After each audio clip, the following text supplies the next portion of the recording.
Hello, everyone. Good evening. Happy Tuesday. That's right. It's Tuesday, which means it's time for more story time. Story time. We'll continue to read, or depending on where you are, Split Infinity tonight. Book 1 of the Apprentice Adept series by Piers Anthony. It's been a good book so far, a good read. Through 12 chapters, starting into chapter 13 tonight.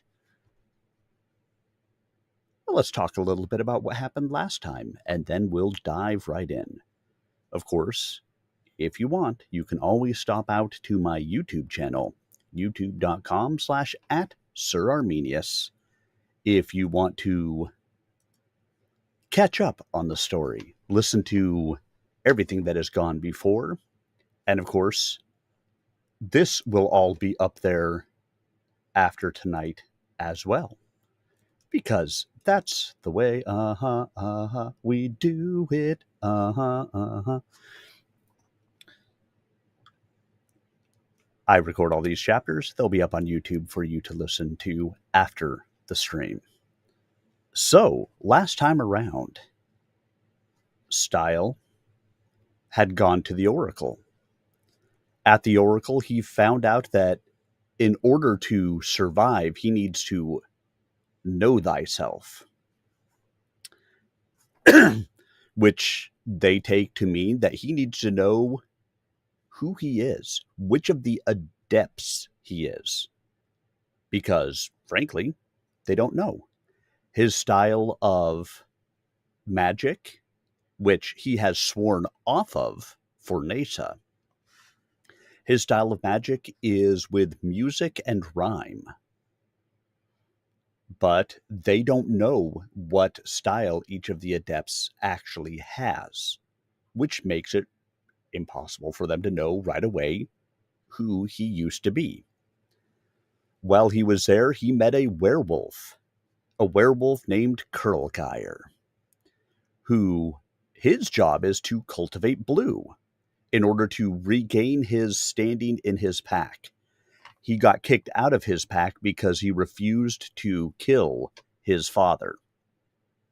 His sire is old. The ways of the pack are that when the food would no longer suffice for everybody, the old are killed. That's the way of the werewolf pack in this universe. And, well, he refused to do that. So he went to the Oracle to find out, and he was told to cultivate blue. Then we've got the enmity between werewolves and unicorns came to a head at the Oracle. The Oracle grounds are supposed to be a safe place. No violence, no magic, no anything like that. Well, they both kind of saw who the other one was. They attacked, bloodied Stile, and essentially apologized for it. And they're working together to try to figure out which adept he might be. On Kurlgeir's advice, they traveled to the nearest one, which was the Black Adept. The Black Adept, they traveled, through his, to his castle, and it turns out that the Black Adept is a magic of lines. Everything that he does is based on lines, and so Stile ends up getting trapped in the Black Adept's castle. And because he has sworn off doing magic, he cannot use his magic to get himself out of being trapped. And so he finds out that the Black Adept is not himself, and the Black Adept traps him in the castle. He's stuck there. He wanders around for a little while. They find that a corner of the curtain that separates phase and proton runs through the Black Adept's castle. Kurlgeir comes back in and spells Stile through The curtain, because Stile has sworn to do no magic, that would also include magic to go through the curtain. Well, because he can't do any of the above, he was stuck, but now Kurlgeir puts him through. And that's where we will kick off this week's reading. So sit back, everyone, relax, and prepare to enjoy as we jump into Chapter 13 of Split Infinity. I expect to get through at least Chapter 13 and 14 tonight, possibly 15. We'll see how it goes. Not sure exactly how many chapters there are. We'll get through as many as we can. So, here we go, everyone.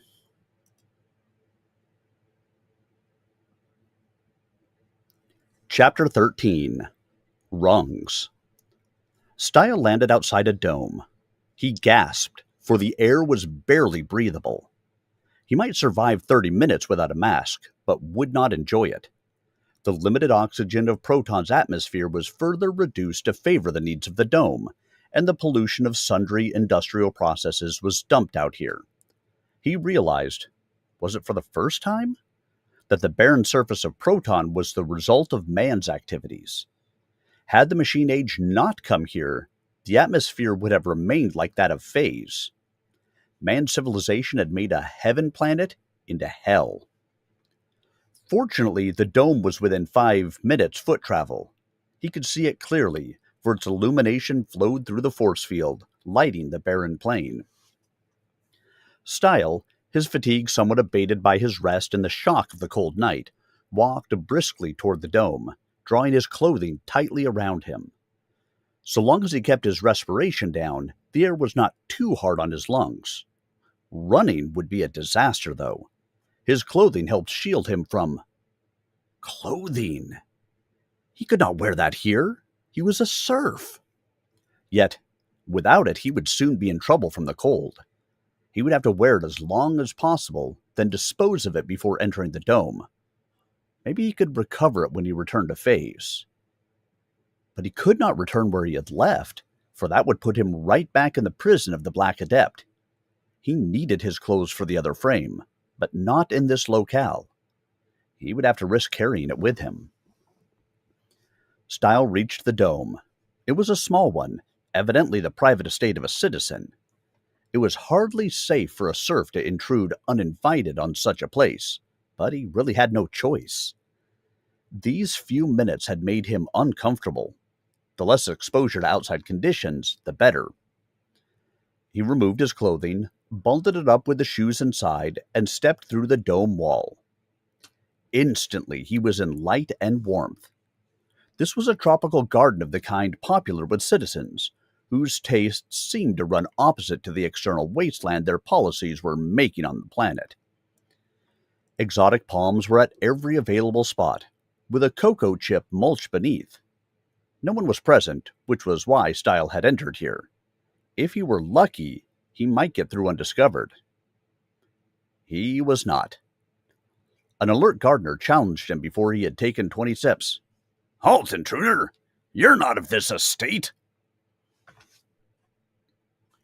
"I came from outside. I got lost."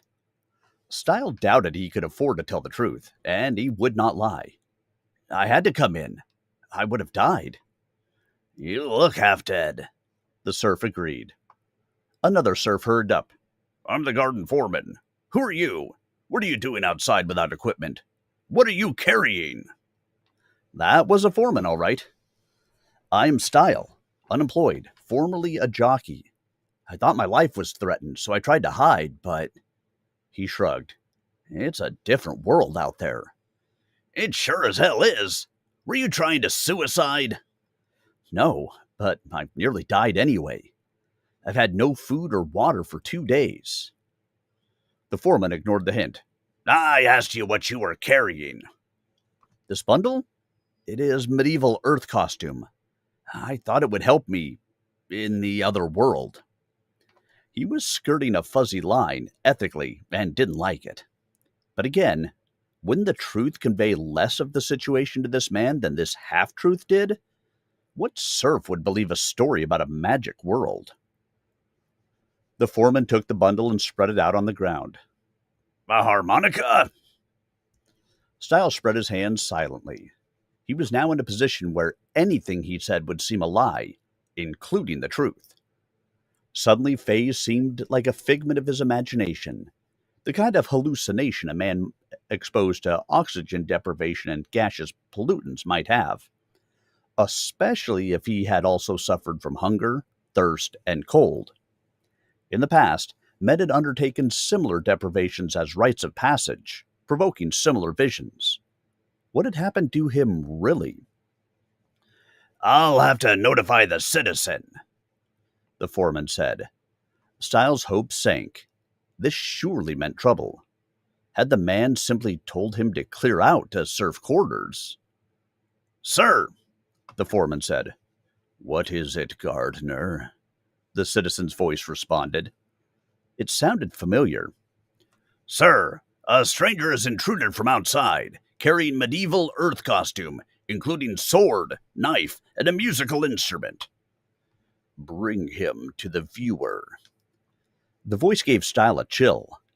Where had he heard it before? The foreman conducted Stile to a booth with a hollow pickup. Stile stepped inside, knowing his whole body was being reproduced in image in the citizen's quarters. He was dirty and abraded, as well as suffering from hunger and thirst. He must look awful. Name, the citizen snapped. Stile, sir. There was a pause. The citizen would be checking the name in the computerized surf listing. The jockey and gamesman? Yes, sir. Play that instrument. The gardening foreman quickly located the harmonica and jabbed it at Stile. Stile took it and put it to his mouth. This was his proof of identity. An imposter could probably not match his skill. He played a few bars, and as it had a few hours before, the emerging beauty of the music transformed his outlook. He began to get into the feel of it. Very well, Stile, the citizen said, having no interest in the art of it. Your present employer vouches for you. Wait here until his representative picks you up. His present employer? What could this mean? Stile did not respond, since no query had been addressed to him. He rejoined the foreman, who solemnly handed back the rest of his bundle. Suddenly, Stile recognized the voice he had heard. The Black Adept. This was the proton self of that evil magician, having no knowledge of the other frame, but very much like his other self. It made sense. This dome was very near the site of the Black Castle. Stile's conjecture about adepts and citizens had been confirmed. Had this citizen any reason to suspect him? Stile breathed a silent sigh of relief. There was no reason for such suspicion, and citizens hardly cared about stray serfs. Since another citizen was taking Stile off his hands, that ended the matter. Stile would have to make his explanations to his own employer, instead of wasting the time on this one. And if one of the Black Adept citizens' serfs ever got lost, other citizens would return the favor similarly. Serfs were hardly worth quarreling over. A woman arrived, very well formed. As her face turned to him, Sheen! How glad I am to see thee! Oops, wrong language. She frowned. Come on, Stile. You had no business wandering outside. Suppose you had damaged the costume. It will go hard with you if you stray again. She turned to the foreman. Thank you. He was supposed to bring the costume to our employer's isolation dome and must have lost the way. He's a klutz at times. He tried to tell me he was unemployed, the foreman said. She smiled. He used to be a jockey. He must have taken one fall too many. She made a little circle about one ear with one finger. These things happen. We apologize for the inconvenience to you. It brightens the night shift, the foreman said, admiring her body. Inconvenience became more tolerable when it brought a figure like this to the scene. She took Stile firmly by the elbow and guided him along. "This time we'll get you where you belong," she said with an oblique smile. He squeezed her hand. She had taken his prior advice to heart and become so human it was almost annoying. But she had certainly bailed him out. When they were safely in the capsule, flying through the tube toward a larger dome, Sheen explained, "I knew you'd return, Stile, somehow.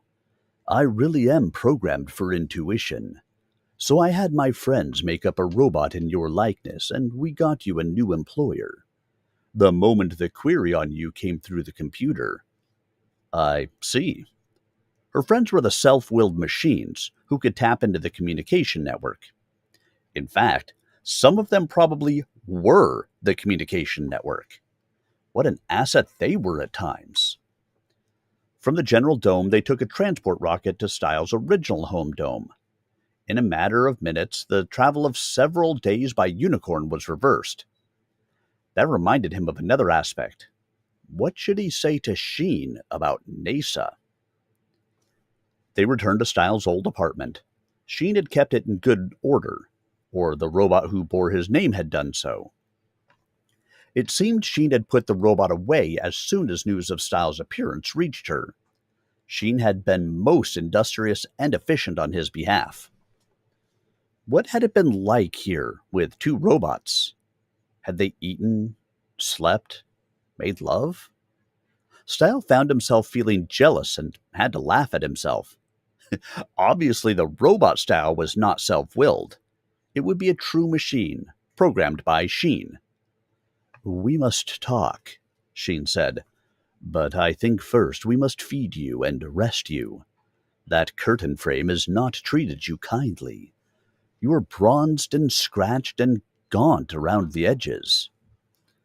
Stile's thirst abruptly returned. He almost snatched at the cup of neutral beverage she brought and gulped it down. "Yes, drink and food and rest, in that order," he said. "And talk, of course." She glanced obliquely at him. "Nothing else?" Ah, sex appeal. But he was restrained. "I think we should talk, then consider the else. You may not be pleased." "You may not be entirely pleased with what I have done either," she said. He raised an eyebrow. "With my double?" She laughed. "Stile! It's impossible. He's a robot." "Good thing there are none of that ilk here," he agreed. "You know what I mean. It's just not the same." "You speak from experience." "No, he's not programmed for love." "I had come to that conclusion. Otherwise, you would not have been so glad to have me back." After he had eaten and emerged from the dry cleaning unit, they lay down together. In what way, he asked himself, was this creature inferior to Toon? Sheen looked and felt as nice, and she had displayed astonishing initiative. It seemed no one knew he had been absent a week. Any attempt to kill his robot double had, of course, been futile. "Your friends have rendered this apartment private?" he inquired, remembering how it had almost become his prison, but for the device of these self-willed machines who had made it seem he was here when he wasn't. "Completely." She put her arms about him, hugging him briefly, but went no further. "Shall I tell you?" What would give a logical robot, or an illogical woman, pause? "You had better." "Your new employer doesn't care at all about horse racing. He cares about the game. Each year he has sponsored a leading contender in the tourney, but has never had a win. This year..." "Oh no! I'm expected to compete?" "This year," she agreed, "and it has to be you. The robot cannot do it in your stead. Even were it legal, he cannot match your ability. I have bought you security Stile, but at the expense of your tenure." "You realize that's likely to finish your mission, too." One way or the other, I won't need protection after I enter the tourney. Had there been any other way? She sighed. Stile, you were fired for cause. No blacklist was entered against you, because your reluctance to race again was understandable. But even so, very few citizens were interested in you. My friends had to do a research sifting to locate the one citizen who would hire me. Stile finished. I don't fault you for that. You did the only thing you could, and did it excellently. But your tenure. I now have another option. But he was not eager to get into the matter of Faze and his decision to remain there yet. Your anonymous enemy remains. Not the citizen who tried to make a cyborg of you. He opted out when he realized the week had passed. The original one who lasered your knees. The one who, perhaps, sent me. There were several attempts made on the robot. My friends are closing the net, trying to locate that enemy, but he is extraordinarily cunning and elusive. I cannot protect you from him long, so... Infernally logical, he agreed. Better the game than death. Better abbreviated tenure than none at all. But I had thought I would be all right if I made it clear I would not race again. That seems to have been an unwarranted assumption. That person wants you dead, but not by obvious means. So, a surgical error, or a random accident. So I might as well have had my knees fixed, if I could trust the surgery. His attention returned to the game. The tourney is inviolate. No entrant can be harassed in any way, even by a citizen. That's to keep it honest. So the tourney is the one place my life is safe, for the little time the tourney lasts. But this catches me ill-prepared. I'd planned to enter it in 2 years. I know. I did what I could and may have forced premature exile on you. If you want to punish me... Yes, I believe I do. I'll tell you what I have been doing. Beyond the curtain is a world of magic. I tamed a unicorn mare. She turned into a lovely little woman, and I'm supposed to be jealous of this fairy tale? No fairy tale. I said she was female, not male. I did with her what any man. I am jealous. She half climbed over him and kissed him fiercely. Could she match that? Easily. She has very mobile lips. Oh, then could she match this? She did something more intimate. Stile found himself getting breathless despite his fatigue. Yes, her breasts are not as large as yours, but are, well, how about this? The demonstration took some time. At length, quite pleasantly worn out, Stile lay back and murmured, That too. You certainly punished me. But Sheen did not seem much chastened. And after that, we went to the Oracle, who told me to know myself, Stile continued. Realizing I must be an adept who had been slain or otherwise abolished, I investigated, and got trapped in the castle of the Black Adept. The werewolf rescued me by sending me back through the curtain, and here I am. He yawned. Now may I sleep? You realize that no living person would believe a story like that. Yes. And you're going back?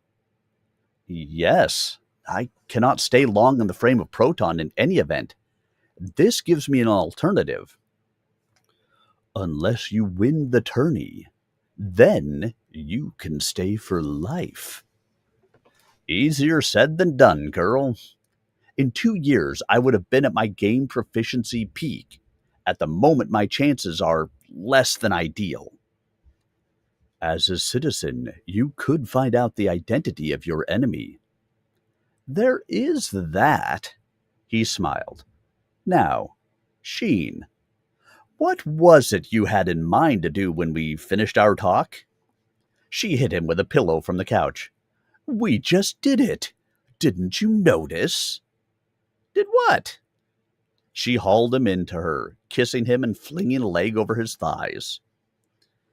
He squeezed her, bringing her head close against his, smelling her soft hair. It's great to be back, he said seriously. You've done good work, Sheen. But the world of Fays? It's such a lovely place, even discounting the magic.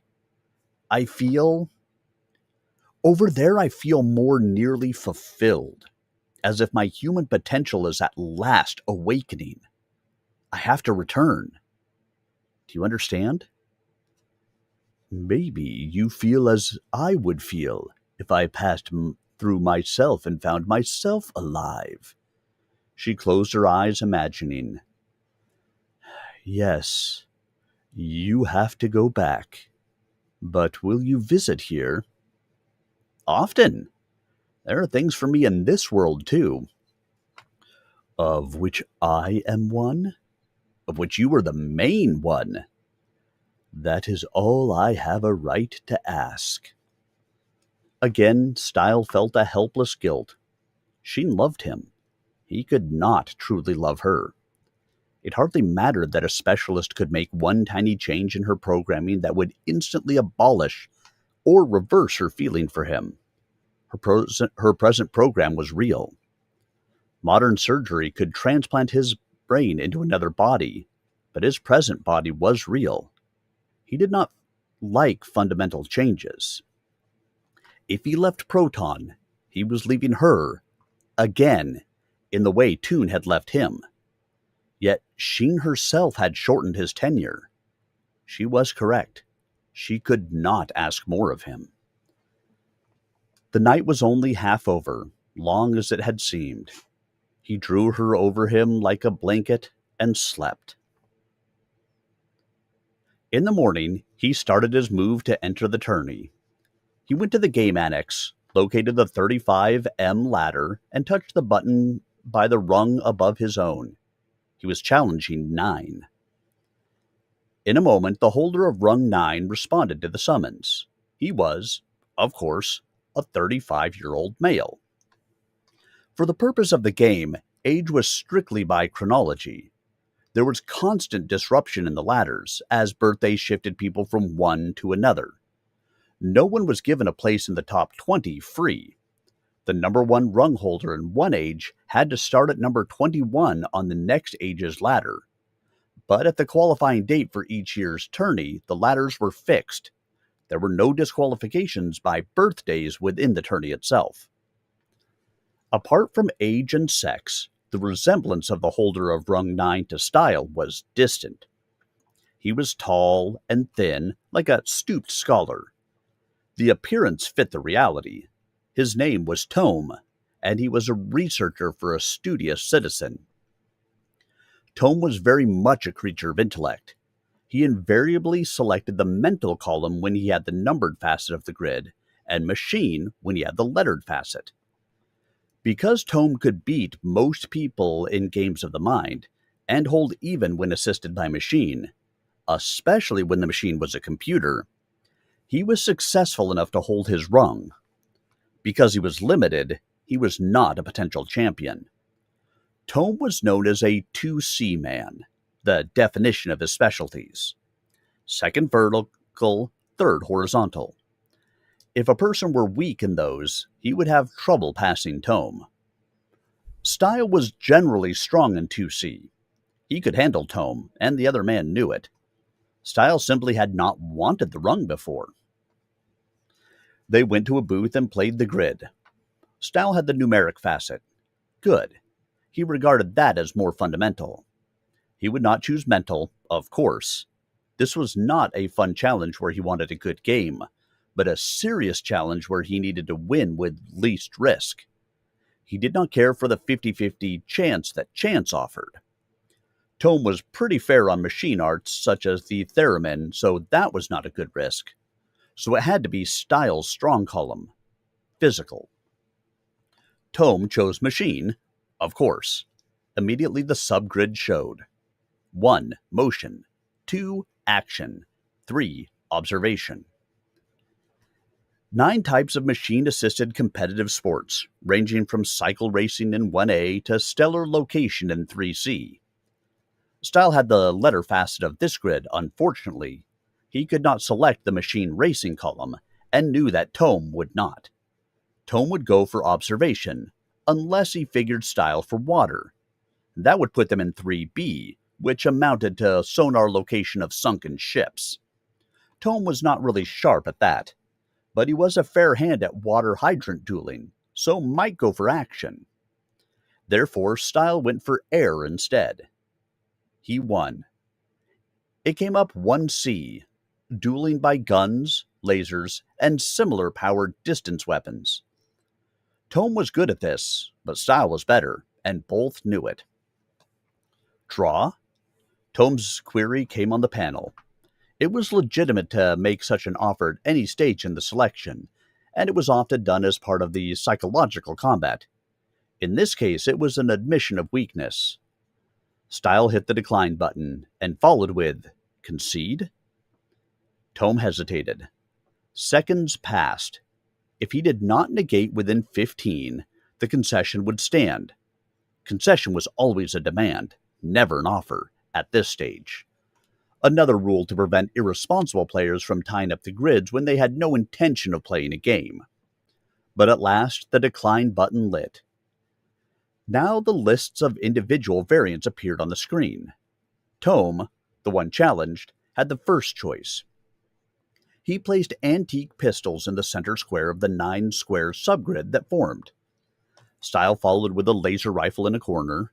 These were not real weapons. They would simply mark the target with a washable spot of red dye on the section hit. Very seldom was a live ammo duel permitted, and never in connection with the tourney. As it happened, Stile and Tome shared a liking for antique weapons and forms, and when the grid was completed and played, it came up 2B, the original pistols. The two of them walked to the dueling range nearby, while Sheen went to the spectator gallery. The holographic recording apparatus was operating, of course. Every formal match was filmed, in case there should be any challenge to the result. Scholars like to review the games of tourney winners, right back to the original moves up the rungs of the ladder, tracing with the wisdom of retrospect the elements that made those particular victories inevitable. This also meant, incidentally, that no agent in the audience could laser him in the knees or elsewhere.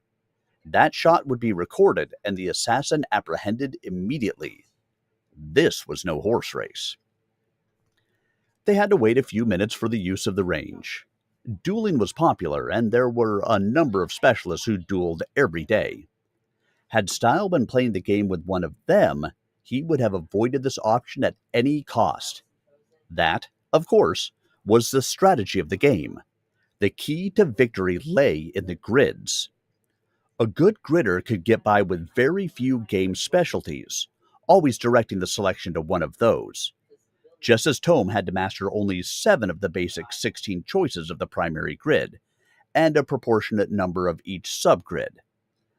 An opponent could only force a selection within those 7. If an opponent's skills overlapped those of Tome, he could be virtually assured of landing one of these, to Tome's disadvantage. For a player who was serious, it was best to be strong in all boxes. That kept the options open, preventing him from getting trapped. Stile himself had strengths in all boxes. That was why he was the superior player here. "You can't be going for the tourney," Tome remarked. "You have 2 more seasons free. When the top 5 enter this year, we'll both be jumped into qualification for next year's tourney. I figured you'd be sliding down about now. What's your move?" Stile smiled. "See that girl in the stands? The pretty one. She put me up to it." "Oh, a game digger." Tome squinted at Sheen. "For one like that, I'd make a move, certainly. She much on the mental side?" Limited as a robot, Stile said.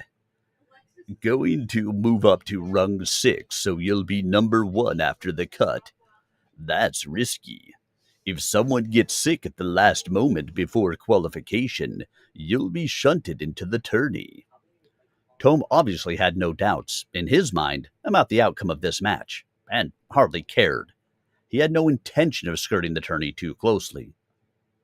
Going to rung 5, Stile said.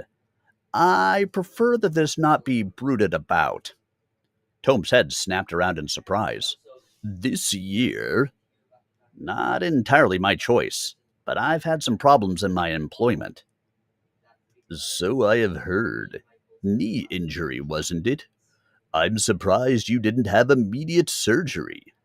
I got scared of it. Tome laughed. You scared? But I must admit you do look somewhat ravaged. Must have been a hard decision. It was, Stile agreed, though he knew that what showed on his body was a ravage of his 2-day confinement in the Black Castle without food and water, rather than his mental state. Sheen had done what she could for him, but he had not yet properly recovered. Well, I wish you well, Tome finished sincerely. The range cleared, and they entered. On a table at the entrance lay the set of antique pistols, with elaborate pearl handles and glistening black steel. A pistol specialist could have called out the exact vintage and make, probably 18th century European, but Stile was concerned only with their heft and accuracy. Though they were replicas that fired no balls, they bucked and smoked just like the real ones. Stile had to be sure to win this match. He could not re-challenge until the rungs had shifted, and this close to the tourney, there was unlikely to be much shifting. Players were either hanging on to their rungs to be sure that they qualified, or trying to stay below qualification range. Stile's late decision to enter the tourney was unusual and would make ripples. He was going to have to bump someone who was depending on the tourney as his last chance for extended tenure. The citizens had so arranged it that there were always more serfs interested in entering the tourney than there were available slots, especially in Stile's own age range, where many mature people were ending their tenures.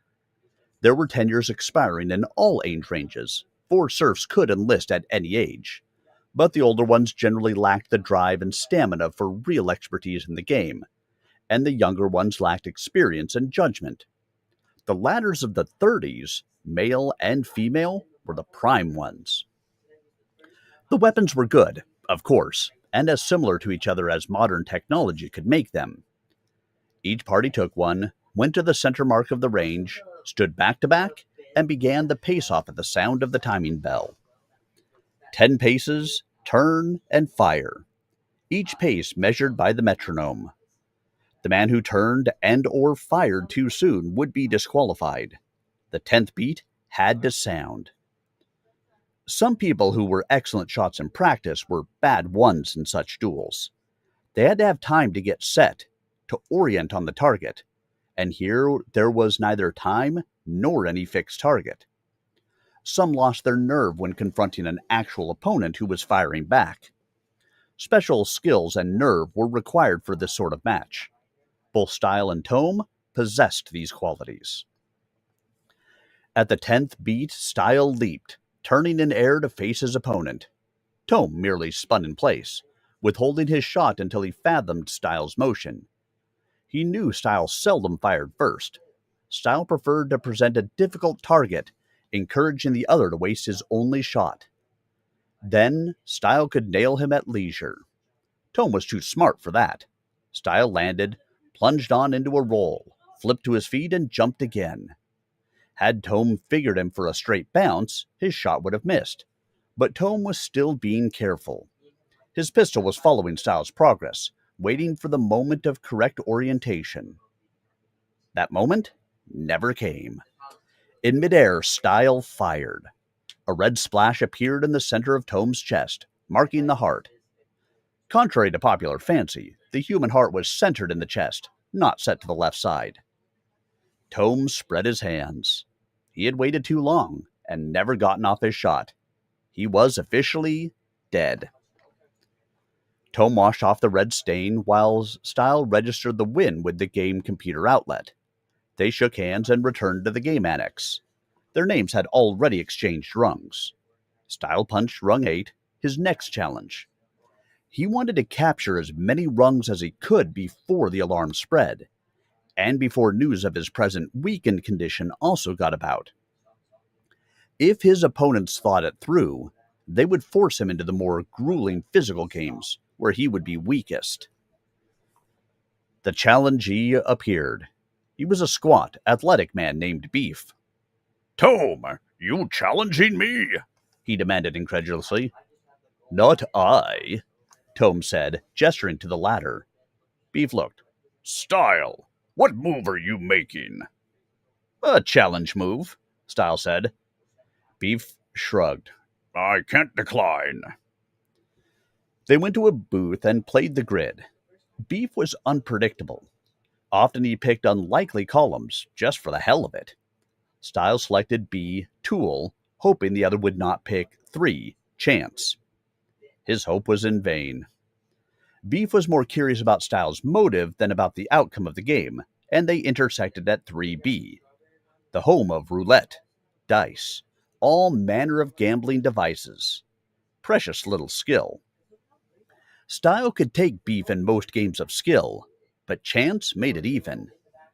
Yet already he was maneuvering to upgrade his chances, playing the subgrid, finessing the choices in the way he had. Suddenly, it came up cards. Cards were technically instruments of chance, but there were quite a number of games, like bridge and poker, where skill of one sort or another counted. All he had to do was pack the final grid with this type. Beef, however, was alert to this, and selected games like blackjack and high card draw. He wanted to make Stile sweat, and was succeeding. It was very bad to have an opponent who cared less about the outcome than Stile did. There was little strategic leverage. Beef made his placements on the grid so that Stile could not establish a full column of his own choices. 3 of one player's preferences in a row meant that player could select that row and have a commanding advantage. The chance of establishing a game utilizing reasonable skill remained 50-50, and Stile was hurting. He had to have better odds. But Stile knew a skill variant of a chance game that Beef evidently did not.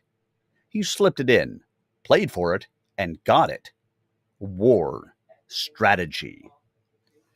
The ordinary card game of war consisted of dealing the pack randomly into 2 piles, with each player turning up cards on 1-to-1 matches. The higher card captured the lower, and both went into the winner's victory pile. When the first piles were through, the piles of winnings would be shuffled and played in the same fashion, until finally one player had won the entire deck. It was pure chance, and could take many hours to finish. The strategy variant, however, permitted each player to hold his cards in his hand, selecting each card to play. When both were laid face down on the table, they would be turned over, and the higher card won.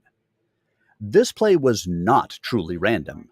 Each player could keep track of his assets and those of his opponent, and play it accordingly. He could psych the other player out, tricking him into wasting a high card on a low one, or into losing a trick he should normally have won by playing a card too low. Games were normally much shorter than those of the pure chance variation, with the superior strategist winning. The element of pure chance could not be reintroduced. A strategist could beat a hand played by chance. Thus Stile had his opportunity to exert his skill, judging his opponent's intent and playing no higher than needed to win. They played, and soon Stile's expertise told. He took queens with kings, while yielding deuces to aces. Steadily his hands grew, providing him with more options, while those of his opponent shrank. Luck? The luck had been in the grid. In due course, Stile was able to play 7 aces and kings in succession, wiping out Beef's queen-high remaining hand of 7 with no luck allowed at all. He had won, and rung 8 was his. Beef shook his head ruefully. "I will remember that variant." he said. He didn't mind losing, but he hated to be outsmarted so neatly. They returned to the game annex, but Stile's 2 wins had attracted notice. A knot of serfs stood before the 35M ladder. "Hey, Stile," a woman called. "Are you making your move this year?" He should have known privacy would be impossible. He was too well known in these circles, and what he was doing was too remarkable. "Yes," he said shortly, and made his way to the ladder. He punched the challenge for rung 7. The holder of that rung was already present. He was Snack, an average-heighted man who specialized in board games and light physical exercises. He was more formidable than the 2 Stile had just taken, but still not really in Stile's class. "I will respond to your challenge in 1 day," Snack said, and left. This was exactly the sort of thing Stile had feared. A rung holder had to meet a challenge from the rung below, but could delay it 1 day. Stile had to rise rung by rung. He could not challenge out of order. He had no choice but to wait, and that would interfere with his return to phase. Sheen took his arm. "There'll be an audience tomorrow," she said. "When a player of your caliber makes his move for a tenure-abridging tourney this close to the deadline, that's news."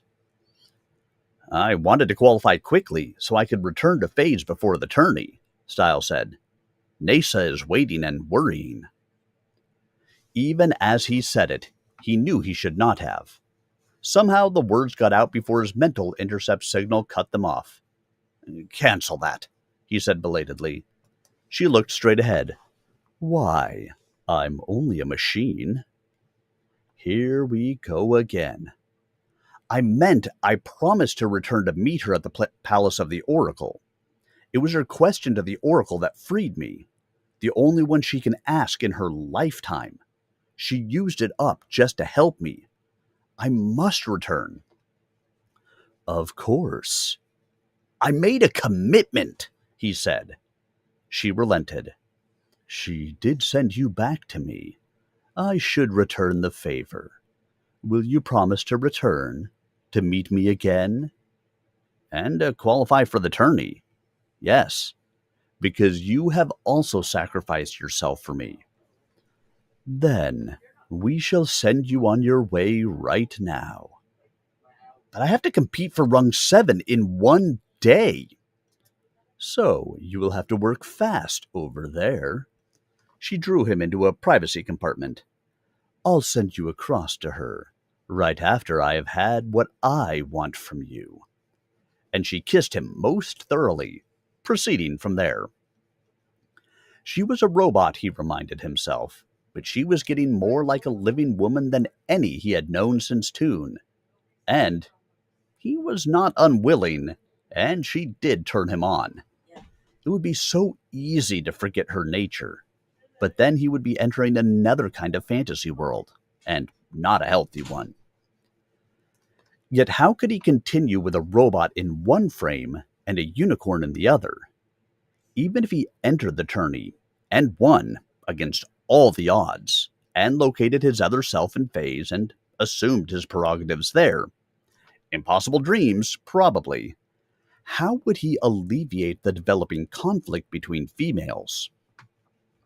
Sheen finished with him, cleaned him up, brushed his hair, and took him to the dome geographically nearest the oracular palace in the other frame, according to his understanding of the geography. They scouted for the curtain. They were also wary of the anonymous killer, but apparently the break in Stile's routine had lost that enemy it was hard to keep track of a fast-moving surf on Proton. The curtain did not intersect this dome, but they located it nearby. They went outside, into the polluted rarefication of the atmosphere, and Stile donned his phase clothing, which Sheen had brought. She never overlooked details like that, thanks to her computer mind. He would not have dared to put on any clothing at all in sight of any Proton serfs, but outside was the most private of places on Proton. There was a narrowing plain, the ground barren. To the northwest, a wrinkle of mountains projected, as grim as the plain. Only the shining dome brightened the bleak landscape. There were not even any clouds in the sky, just ominous drifts of ill-smelling smog. "If ever you find a way for a robot to cross," Sheen said wistfully, "I think that land must be better than this one." "My clothing crosses," Stile said. "Since you can have no living counterpart in phase, it should be possible." "No, I tried it during your absence. I cannot cross." She had tried it. How sad that was for her. Yet what could he do? "Here, within a day," he gasped, beginning to suffer in the thin air, and Sheen nodded. The air did not bother her. She breathed only for appearances. "You understand. There is beauty in phase, but danger too. I may not." "You will make it," she said firmly, kissing him once more. "Or else." Uh, yes." Stile made what he trusted was a proper effort of will and stepped through the curtain. And there we go, guys. Chapter 13 in the books. What do you think? We got a little bit more of a taste of the game.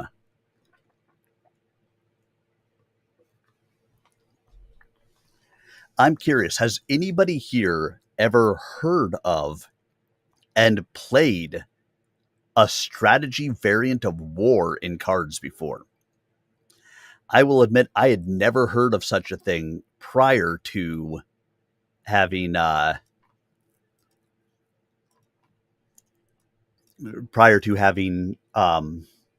read this book. So it was really interesting to me when I did hear about it, because I thought that was really kind of a neat thought, a strategy variant of war. If you played it, let me know.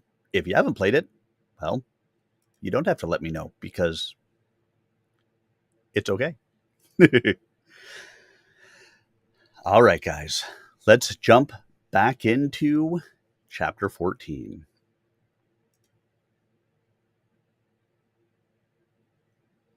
Chapter 14, Yellow. It was afternoon on Phase, and the air was wonderful. The sky was a deep and compelling blue, punctuated by several puffball clouds. The mountains to the northwest were lovely. Stile paused to look at the pretty little yellow flowers at his feet, and to inhale the spring-like freshness of it all. How did this frame come to have such a pleasant, natural environment, while Proton was so bleak? He was no longer certain that industrial pollution and withdrawal of oxygen could account for it all. What about water vapor? Obviously, there was plenty of it here, and little in the Proton atmosphere. This was a mystery he must one day fathom. But at the moment, he had more urgent business. Stile made a mental note of the location of the curtain. Sometime he would have to trace its length, finding better places to cross. But this was also a matter for later attention. The landscape was indeed the same. A narrowing plain, a nearby mountain range, a bright sun. Remove the cute clouds and the verdant vegetation carpeting the ground, and the copses of trees, and this was identical to Proton. It was as if these were twin paintings, before and after the artist had applied the color. Phase was the world as it should be after God had made the final touches. Primitive, natural, delightful, unspoiled. Garden of Eden. True to his memory, the Oracle's palace was in sight. Stile set out for it at a run, but before he had covered half the distance, Nasa came trotting out to meet him. She held her head high as they came together, so there was no possibility of striking him with her bright horn. Stile flung his arms around her neck and hugged her, burying his face in her glossy mane, feeling her equine warmth and firmness and strength. He did not need to thank her verbally for her sacrifice on his behalf. He knew she understood. He discovered her hair was wet and realized that his own tears of reunion were the culprit. Then he leaped to her back, still needing no words, and they galloped bareback in 5 beat to the palace where Kurlgeir waited in man form. Stile had spent his life on Proton, and only a week here in Phase, but already Phase seemed more like home. He had been gone only a night and day, but it seemed longer. Perhaps it was because he felt more like a person here.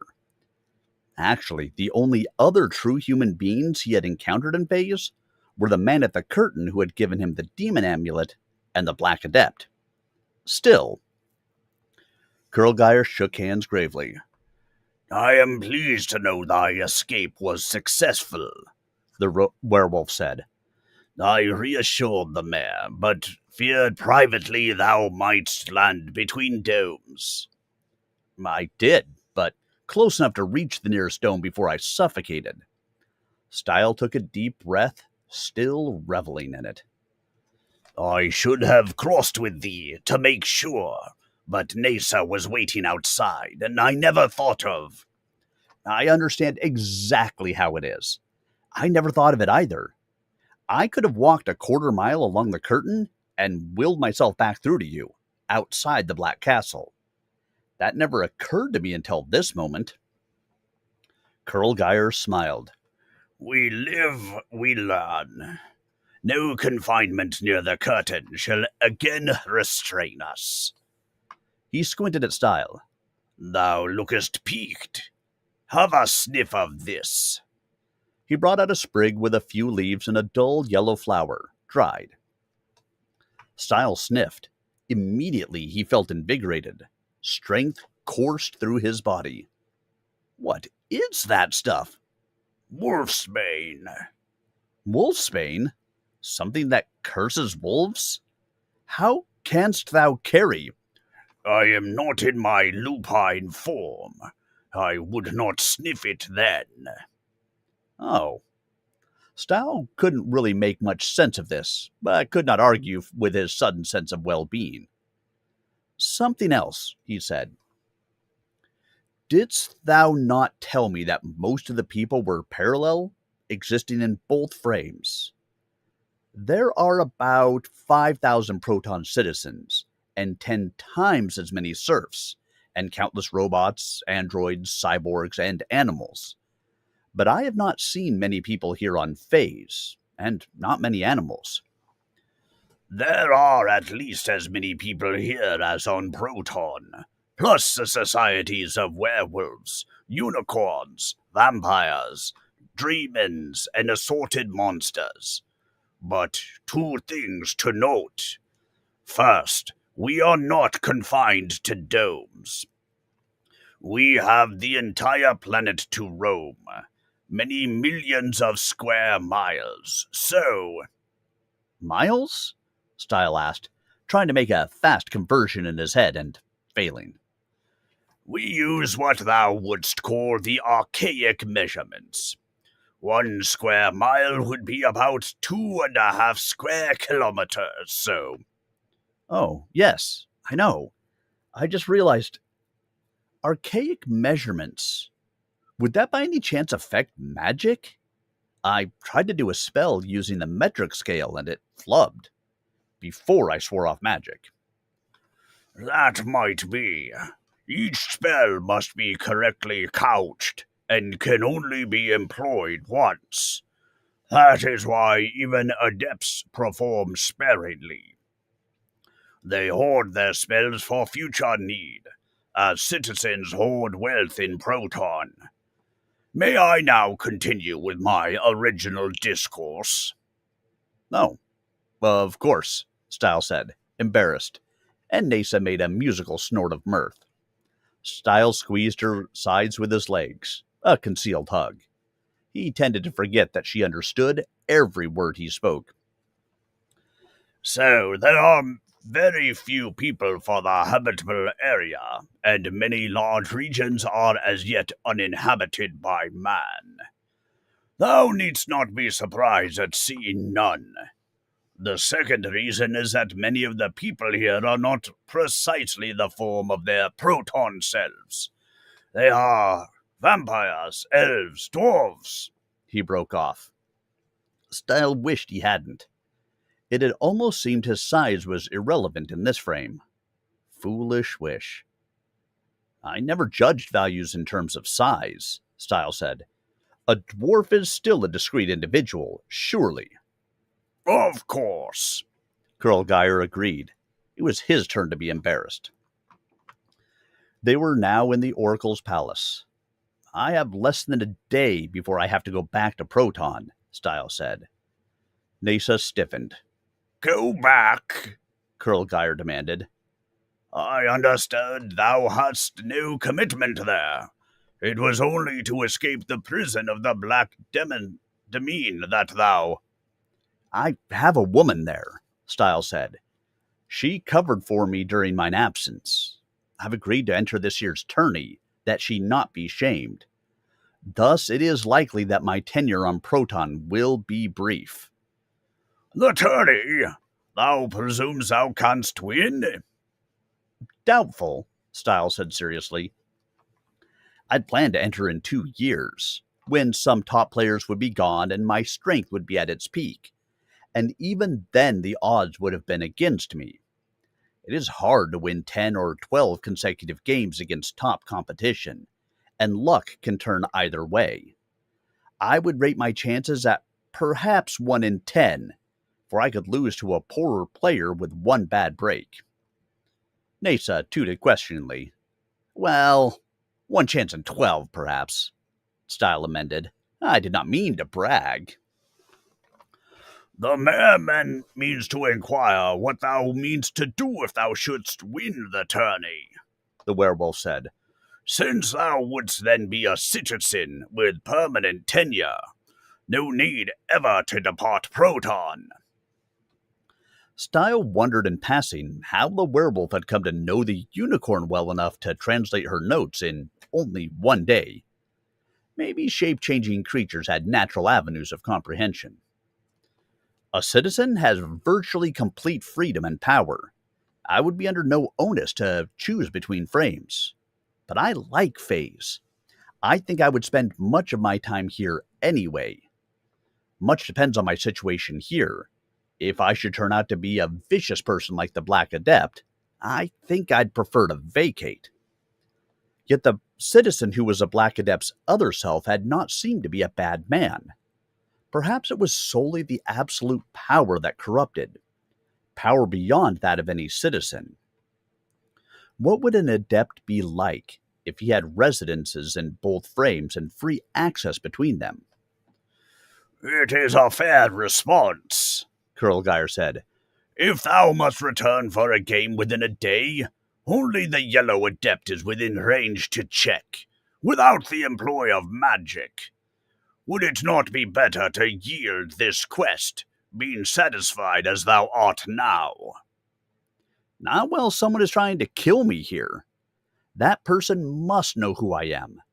If I can discover who I am in Phase, I may know more about the nature of mine enemy. Then I can see about making this world safe for mine own existence. I gather mine other self failed to take such precautions. Spoken like a werewolf, Kurlgeir said approvingly. Nasa sighed. She did not seem to agree completely, but neither did she disagree. Men will be men, her attitude said.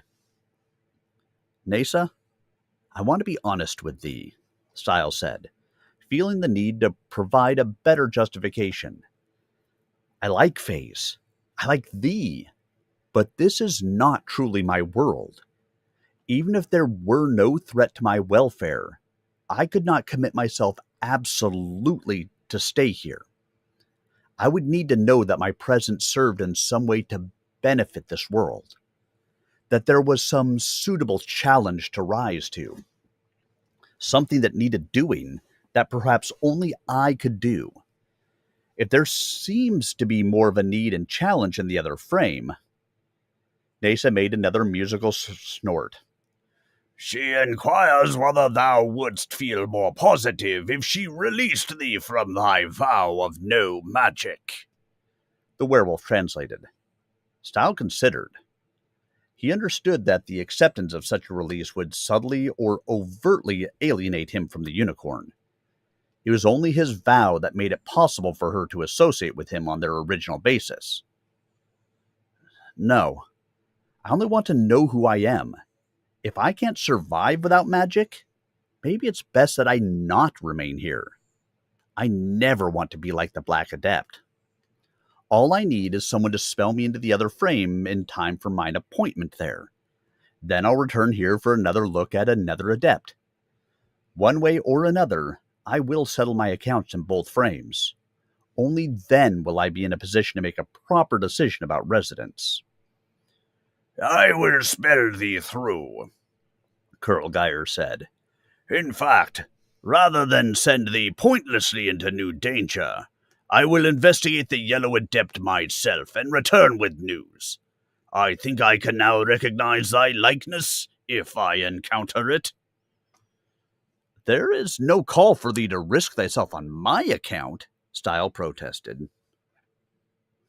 There is no call for me to impose my presence when the mayor wishes to converse with thee alone. And the man merged into the wolf, who bounded away to the north. Damn it!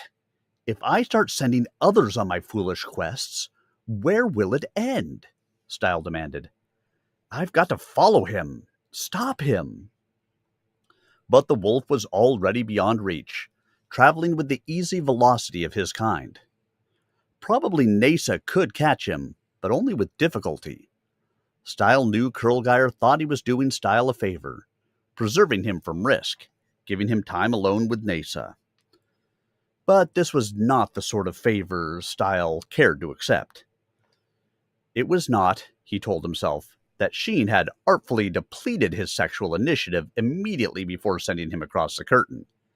There was the principle of responsibility for one's own actions. The unicorn caught his mood. She started moving north. Thanks, Nasa, he said. I knew thou wouldst understand. Then as an afterthought, how art thou getting along with the wolf? She blew a noncommittal note. Glad to hear it, Stile said. He reached down around her neck and hugged her again. Nasa quickened her gait into a gallop. I don't know what finer life I could have than galloping across the wilderness with you, Stile said. The only thing I miss... She made a musical inquiry. Well, that's it, he said. I like music. But since we found that music connects with my magic, I don't dare play. This time, her note was comprehensible. Play. But then the magic gathers, he protested. I have no wish to abbreviate mine oath. I played a little when I was alone in the Black Castle, but I'm not alone now, and I do not want thee angry with me. Play, she repeated emphatically. Very well. No spells, just music. He brought out his harmonica and improvised a melody to the beat of her hooves. She played a harmony on her horn. The duet was lovely. The magic gathered, pacing them, but now that he understood it, he was not alarmed. It was merely a potential, until he implemented it, which he would not do. He played for an hour, developing his proficiency with the instrument. He was getting into the feel of the harmonica, and playing about as well as ever in his life. This was a unique joy. Nasa lifted her head, sniffing the wind. She seemed disturbed. What is it? Stile inquired, putting away his harmonica. The unicorn shook her head, unsure. She slowed to a walk, turning this way and that as if casting about for something. Then she oriented on whatever it was and resumed her northward trek. But there was something disquieting about her motion. Her gait seemed unnatural. Art thou all right? Stile inquired, concerned. Nasa did not respond, so he brought out his harmonica again and played, but she immediately blew a harsh note of negation. He desisted, concealing his hurt feelings. Stile thought she would relax after a short while, but she did not. Instead, her gait became more mechanical, quite unlike her normal mode. Nasa, I inquire again, art thou all right? She ignored him. She seemed to be in a trance. Alarmed, Stile tugged sharply on her mane. Something is wrong. I must insist. She threw down her head and bucked. The action was untelegraphed, but Stile was too experienced a rider to be caught. He stayed in place, then slid to the ground when she resumed her odd walk. Nasa, something evidently compels thee. I don't know what it is, but since we are approaching the locale of the Yellow Adept, I suspect it relates. For some reason, the compulsion does not affect me. Give me thy socks, and I will walk with thee in disguise. She halted, swishing her tail in annoyance, and let him remove the white socks from her rear feet.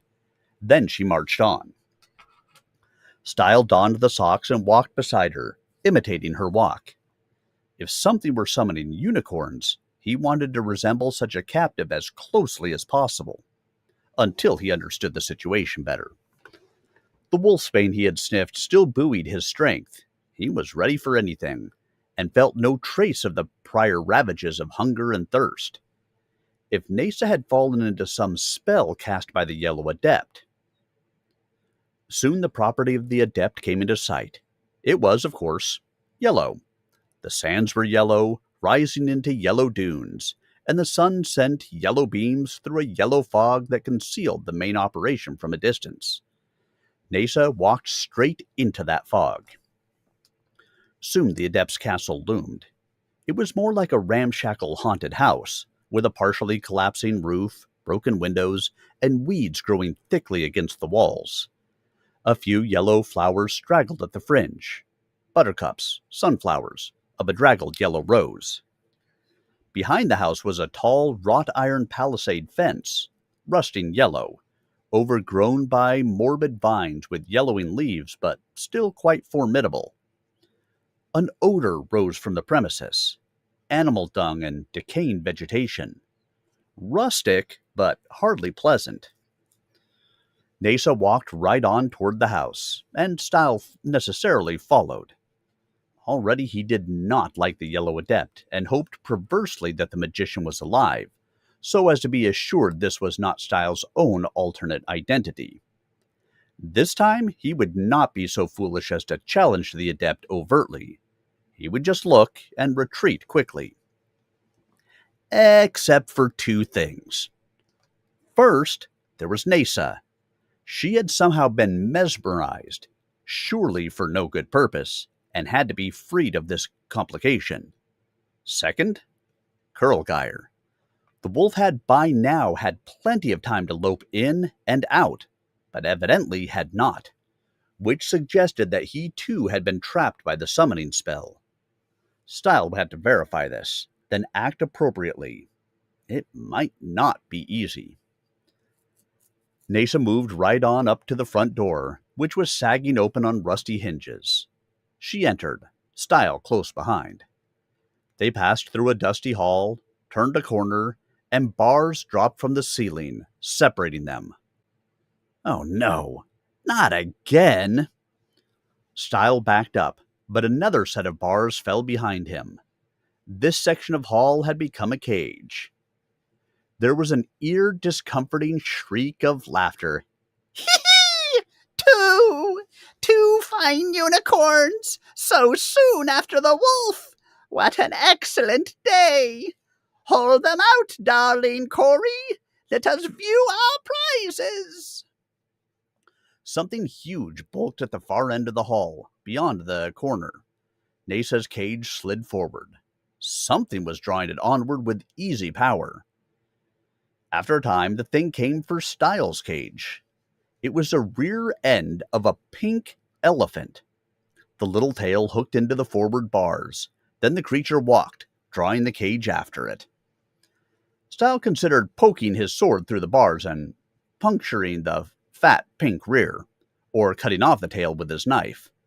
But this would not release him from the cage, and could make the elephant quite angry without really incapacitating it. Better to hold off. In a moment, they emerged into the stockaded area. There were cages all around. It resembled an archaic zoo. Stile identified a griffin, with the body of a lion and head and wings of an eagle, in the cage most directly across from his. This was no glorious heraldic monster, but a sad, bedraggled, dirty creature whose wings drooped and whose eyes seemed glazed. And no wonder. The cage was too small for it to stretch its wings, and there was no place for its refuse except right next to the cage where the creature had scraped it out. No wonder its feathers and fur were soiled. No wonder it stank. Now Stile's attention was taken by the proprietress, an old woman garbed in a faded yellow robe, with stringy yellow hair and yellowish complexion. A hag in every sense of the word. What a lovely little specimen! The hag cackled, mincing around Nesa's cage. Nesa seemed to be coming out of her daze. Her ears perked up, then laid back in revulsion as the crone approached. And this one, the Adept continued, examining Stile. A white stallion yet? What a pretty penny thou wilt fetch, my sweet! She circled the cage, appraising his apparent form with an indecently calculating eye. Yes, indeed, my precious. White is in the market for the likes of thee. Needs must I send Crowsfoot with the news. She hobbled into the house. Now Stile resumed his survey of the enclave. Beyond Nesa was Curlgeir, whose eye was already on him. The wolf nodded slowly. They were in trouble. The other cages contained a small sphinx, a three-headed dog, a wyvern, and several creatures Stile couldn't classify. All were bedraggled and filthy. The witch did not bother to care for them properly, or to clean their cages. She did feed them, as there were dishes of food and water at every cage, but several of those dishes had been overturned and kicked out, uneaten. Stile examined his own cage. The bars were yellowish, like the rest of this place, and somewhat slick. It was as if some sort of grease had been smeared on the metal in a vain attempt to make it seem like gold. He tried to push a bar out of position, but it was like welded steel. The door was firmly locked.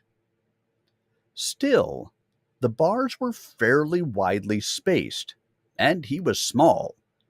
Just a little bowing should enable him to squeeze between two. Stile located the longest, widest section of the cage roof, then drew his sword and used it cautiously as a lever. He did not want to break the weapon, and did not know how strong it was. But he really could not gain purchase, and had to put away the sword. Instead, he jumped up, put his feet against one bar, his hands on the next, and hauled as if lifting a heavy weight. Slowly, unwillingly, the bars separated as he strove and panted.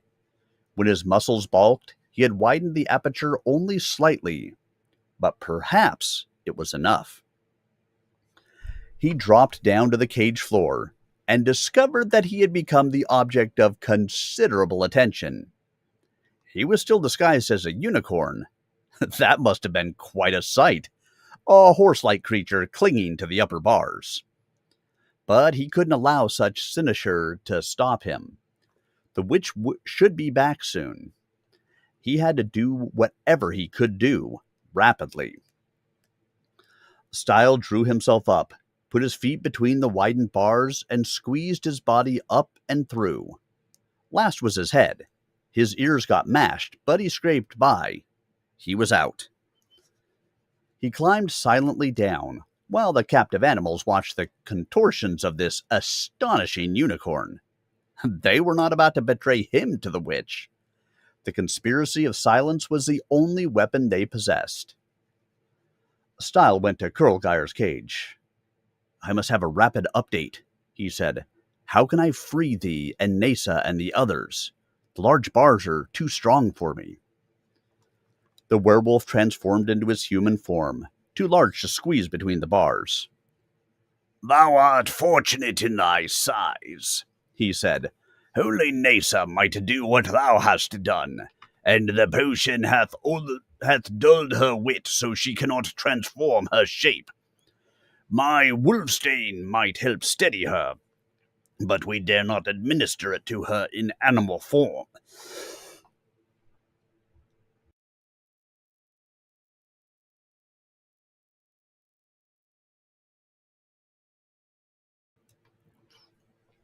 We are at an impasse. Save thyself. Thou canst not free us. If I go, it will be only to help thee, as thou didst for me before. Can I overcome the witch? Only if thou canst kill her by surprise, instantly with thy sword. She will else throw a potion on thee and destroy thee. I don't want to kill her, Stile said. Murder is not the proper solution to problems. I only want to neutralize her and free these poor captives. Kurlgeyer shook his head. Thou canst not defeat an adept fairly save by magic. No, mine oath. Yes. When thou didst not break thine oath to save thyself from the black demesne, I knew thy word was constant. I expect no different of thee here in the yellow demesne. But now it is not thy life at stake, but Nesa's. The witch will sell her to another adept. Why don't adepts conjure their own creatures instead of buying them? Because some spells are more complex than others. An adept may conjure a dozen monsters via a single summoning spell, with less effort than a single one by creation. So they store captive creatures in cells, and prepare spells to bring them upon need. I get the picture. To be an adept is to maintain dungeons where others languish, and the yellow adept caters to this need by trapping the necessary animals. I dare say she traps wild fowl and sells the eggs to the black adept, too. He has to get his food from somewhere. Maybe he pays her off by making strong cages from black line bars that she paints yellow. How does she summon the hapless victims? Nasa seemed to go into a trance. Yellow's magic is exerted through potions, I have now learned. She boils a cauldron whose vapor mesmerizes animals, bringing them here to be caged. She could summon men similarly, but does not, lest men unite against her and destroy her. Had I been in my man form, or Nasa in her girl form? Yes. Stile moved across to Nasa. Wilt thou release me from mine oath, that I may cast a spell to free thee? I fear thy fate at the hands of the witch. Nasa, dulled by the summoning potion, was not dull enough to forget her antipathy to adept class magic. She shook her head no. She would not condone such sorcery to free herself.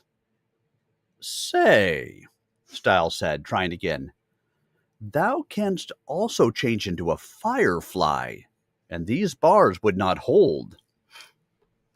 But Nasa's eyes were half-lidded and her head hung low. The effort of will that such transformation required was beyond her present capacity. Or, if thou couldst summon thy human form, the potion would not affect thee. There was a growl from another cage. Kurlgeyer looked up nervously. Hark! The witch comes!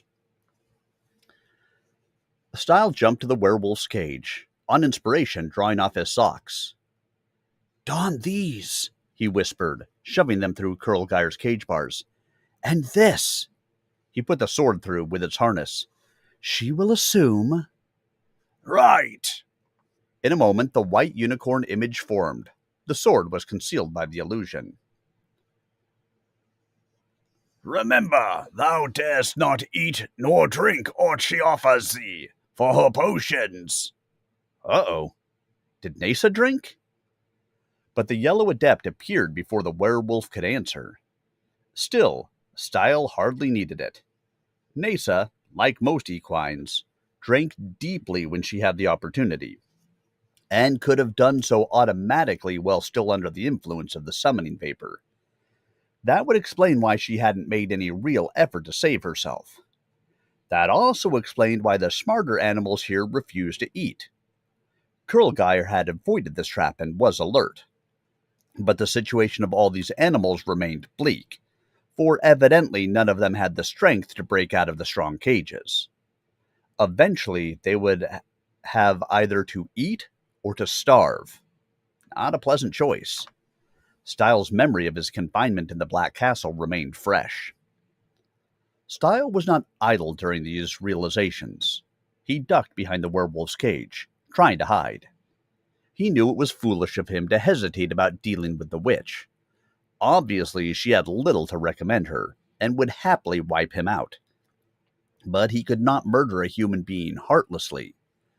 Just as he was bound by an oath of no magic, he was bound by civilized restraints.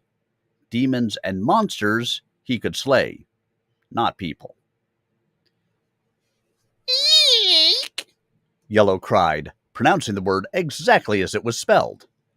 The cage is empty! The valuable white corn stallion! But then she inspected the situation more carefully. No, the stallion remains. It is a wolf who is gone. I could have sworn his cage was. She glared across the compound. Darling Corey, She screamed. didst thou move the cages about? Stile watched the pink elephant. The creature had seen what happened. Which side was it on? If it told the truth. The elephant waddled past the cages toward the witch.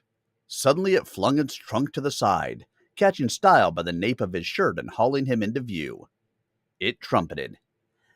Well, now, dearest, The crone cried, scratching idly at a wart on her nose. so it was a werewolf, changed to its man form and squeezed out of its cage. The elephant squealed, trying to correct her misimpression. Oh, shut up, darling Corey, she snapped. What shall we do with the werewolf? I don't have a cage small enough at the moment. He's pretty shrimpy. She peered at Stile more closely as he hung in midair. But healthy and handsome enough, my lovely. Perhaps he would do for my daughter. Hold him there a moment, my tasty. I will send the wench out. The pink elephant chuckled. The monsters in cages exchanged glances, bewildered. Obviously, this was the first they had heard of Yellow's daughter. What kind of a slut was she? Meanwhile, the hag limped rapidly to the house. Stile thought of doing an acrobatic flip and climbing the elephant's trunk, but the creature was quite big and strong and not stupid. It might bash him against a tree. Had he retained his sword, but that would have been highly visible, forcing him to use it to defend himself. It was better to appear more or less helpless, lest he get doused by a potion. He looked around, able to see more clearly from this height. Beyond the palisades, the yellow fog obliterated everything. It was as if the rest of the world did not exist. No doubt this was the way the Adept liked it. She had a little mist-shrouded world of her own that no man dared intrude upon. Did she get lonely? Probably no more lonely than a person with her appearance would get in the midst of the most convivial society. Who would want to associate with her? Stile, as a person who all his life had felt the inherent discrimination of size, could not entirely condemn the witch for reacting to the discrimination of appearance. Yet he could not allow her to abuse his friends, or to continue mistreating innocent animals. His eye caught something, a glimmer in the fog outside the compound, a faint curtain of... The curtain! Could it be here? The thing seemed to wander all over Faze like a tremendous serpent. Might it be used to facilitate escape, as it had before? No. There were two problems. The curtain, close as it was out of reach, since it was beyond the palisades, and Nasa could not use it. Or would not. He wasn't sure which. So this was a mere tantalization. No real help. Best to wait and see what the witch's daughter had in mind. She was probably a homely girl upon whom her crazed mother forced the attentions of any likely seeming male. She emerged. She was stunning. Her yellow hair flowed luxuriously to her waist. Her hands and feet were tiny, and her complexion was gold bronze vibrant, not sallow. She had a figure that would have made an artist gape, with prominent secondary sexual characteristics. Her eyes were so large, she seemed almost like a doll. But what a doll! Young witches, it seemed, had other assets than magic. "Darling Corey, put that man down this instant," the girl cried, spying Stile. Her voice, despite its vehemence, was dulcet. Everything about her was as nice as it was nasty about her mother. Darling Corey lowered Stile to the ground, but remained near, on guard. Stile straightened his clothing and rolled his shoulders. It had not been entirely comfortable, hanging all that time in midair. "I don't believe we've met," he said. She giggled jigglesomely. "I'm Yellowette. My, thou art a handsome wolf." "I'm a man," Stile said. She looked down at him. That was the only fault he could perceive in her. She was a few centimeters, a couple of this frame's inches, taller than he. "That too. Kiss me, my cute." Nasa, in the cage, recovered enough to make a musical snort of recognition. Suddenly, Stile had a suspicion why the pink elephant had found the notion of this encounter humorous, and why the caged beasts had never known of the witch's daughter. What would a lonely old hag do with a handsome, if small, man, if she had a potion for every purpose? Drug him, or take a very special potion herself? "Not in front of these monsters," he said. "What do they matter, my delight? They cannot escape." "I like my privacy," he said. "Let's take a walk outside and return later as before." He glanced meaningfully at Nasa, hoping the drug had worn off enough to uncloud her mind. "As before." Yellowette's fair brow wrinkled. "Thou knowest that unicorn, werewolf?" "I'm not a werewolf," he said, aware that she would not believe him. "I do know her. She's a jealous mare." "So? Well, she'll be gone in a few days. There's a fair market in unicorns, for they are hard to catch. Their hooves and horns are valuable for musical instruments and for striking fire. Their dung is excellent fertilizer for magical plants, and their hides have anti-magic properties." Stile experienced an ugly chill. These animals are for slaughter. "Some are, my pleasure. Some aren't even good for that. The black mare would be excellent as a courtyard showpiece, except that she lacks proper coloration and is small. The white stallion in contrast, is a prize. The white adept will probably use him to battle dragons in his arena. Good thing she didn't know the white unicorn was a fake. What happens to the completely useless animals? I have darling Corey take the worthless ones outside and put them through the curtain. The witch was no longer bothering to conceal her identity, since he seemed to accept it. Her female view of man was that he was interested only in the external appearance, and Stile suspected there was some merit in that view. He had already had relations with a machine that looked like a woman, and with a unicorn that also looked like a woman. What of an old woman who looked like a young woman? Yellow was certainly more pleasing to deal with in this form than in the other. "Thou knowest about the curtain?" he asked after a moment, surprised. "Thou dost not. There is another world beyond it, a desert. The potion puts the creatures through. They never return. I have not the heart to kill them outright, and dare not let them go free in this world, lest they summon hordes of their kind to wreak vengeance on these my demesne.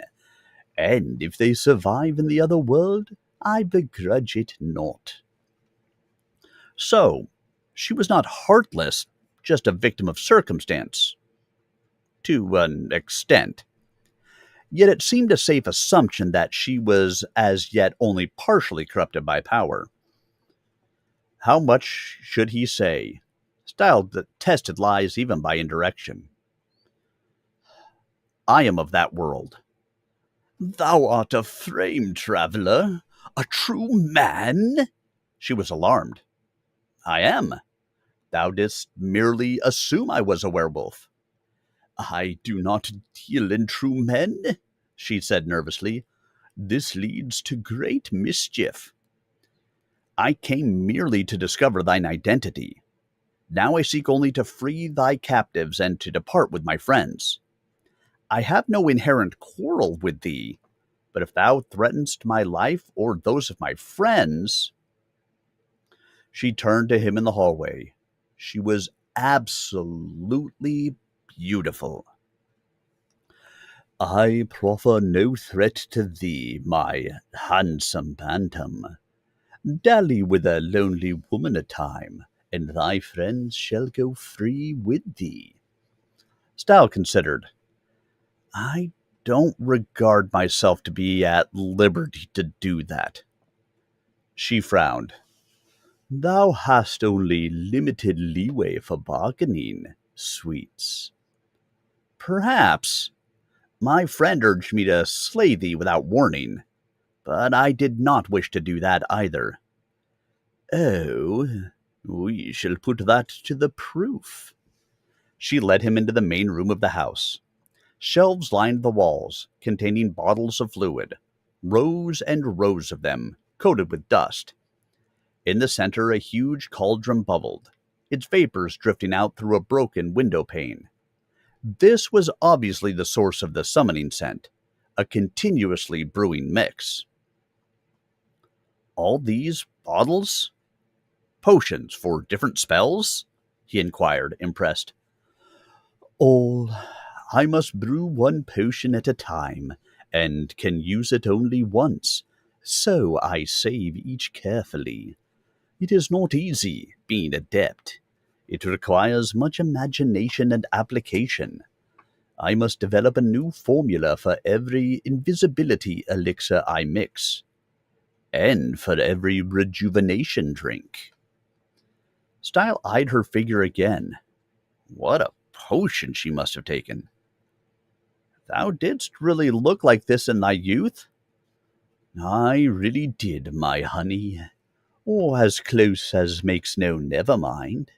Hair and flesh tints differ from mix to mix, and sometimes one brews too strong, and I become as a child. But my youth was a very long time ago, my lamb. and even the best potion lasts no more than an hour. See, I have only 3 of these mixes left." She gestured to a half-empty shelf where 3 bottles sat.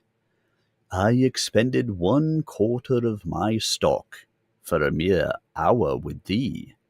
Take that as what flattery thou mayest." "Flattering indeed," Stile said. "I did see thee in thy natural state, but this is not what restrains me. I have other commitments." He pondered briefly. "Thou didst believe me to be a werewolf before. The true werewolf might be interested in the remainder of thy hour, if thou wert to free him thereafter." Yellow took down a bottle. "Thou art most facile, lovely man. I hardly trust thee. If thou provest a liar, it will go hard indeed with thee and thy friends." She drew the stopper out. Stile stepped back, alarmed, but she sprinkled the liquid on a statuette, not on him. The figurine grew rapidly into a demon monster. "Thou summonest me, hag?" it roared, its small red eyes fairly glowing as they glared about. Then it did a double take. Its lips pursed appreciatively. "I have not seen the like in 600 years.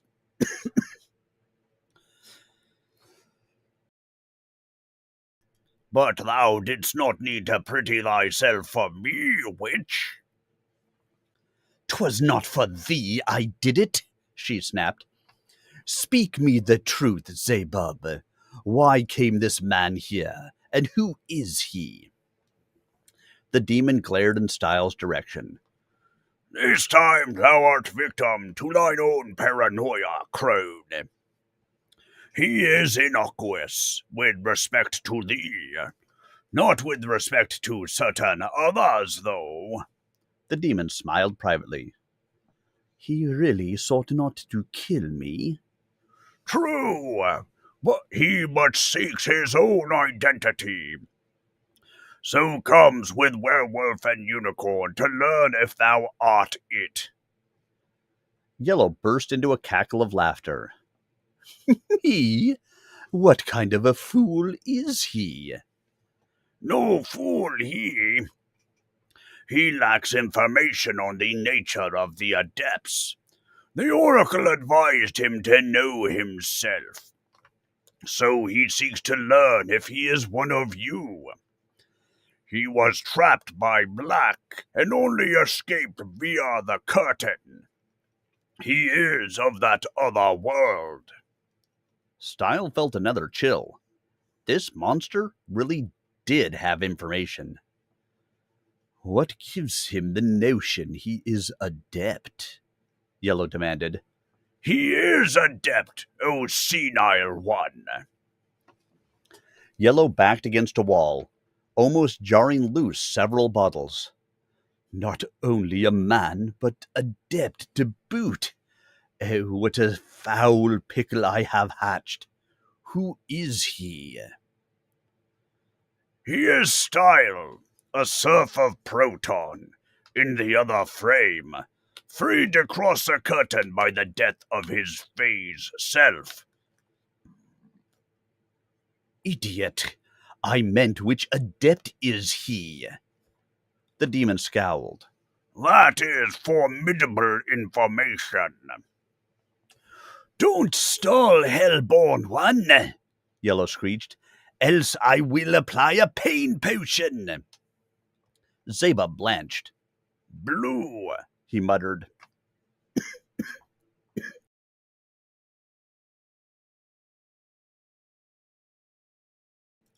Yellow's eyes went round.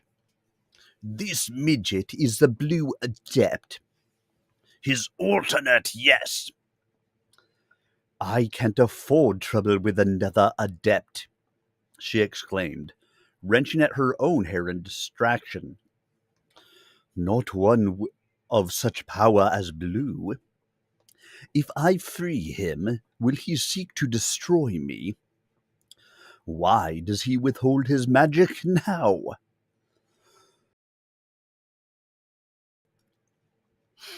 This calls for conclusions on the part of the witness, the demon said smugly.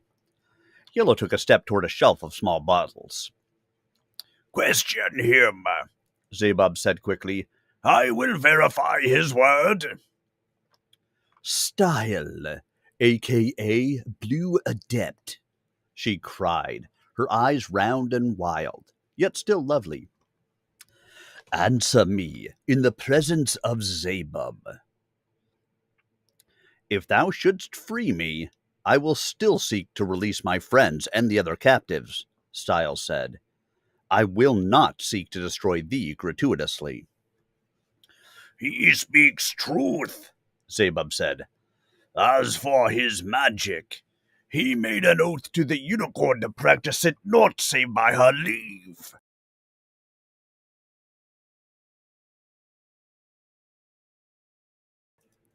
So, only his oath makes him subject to my power, she demanded. That is so, Zabob agreed.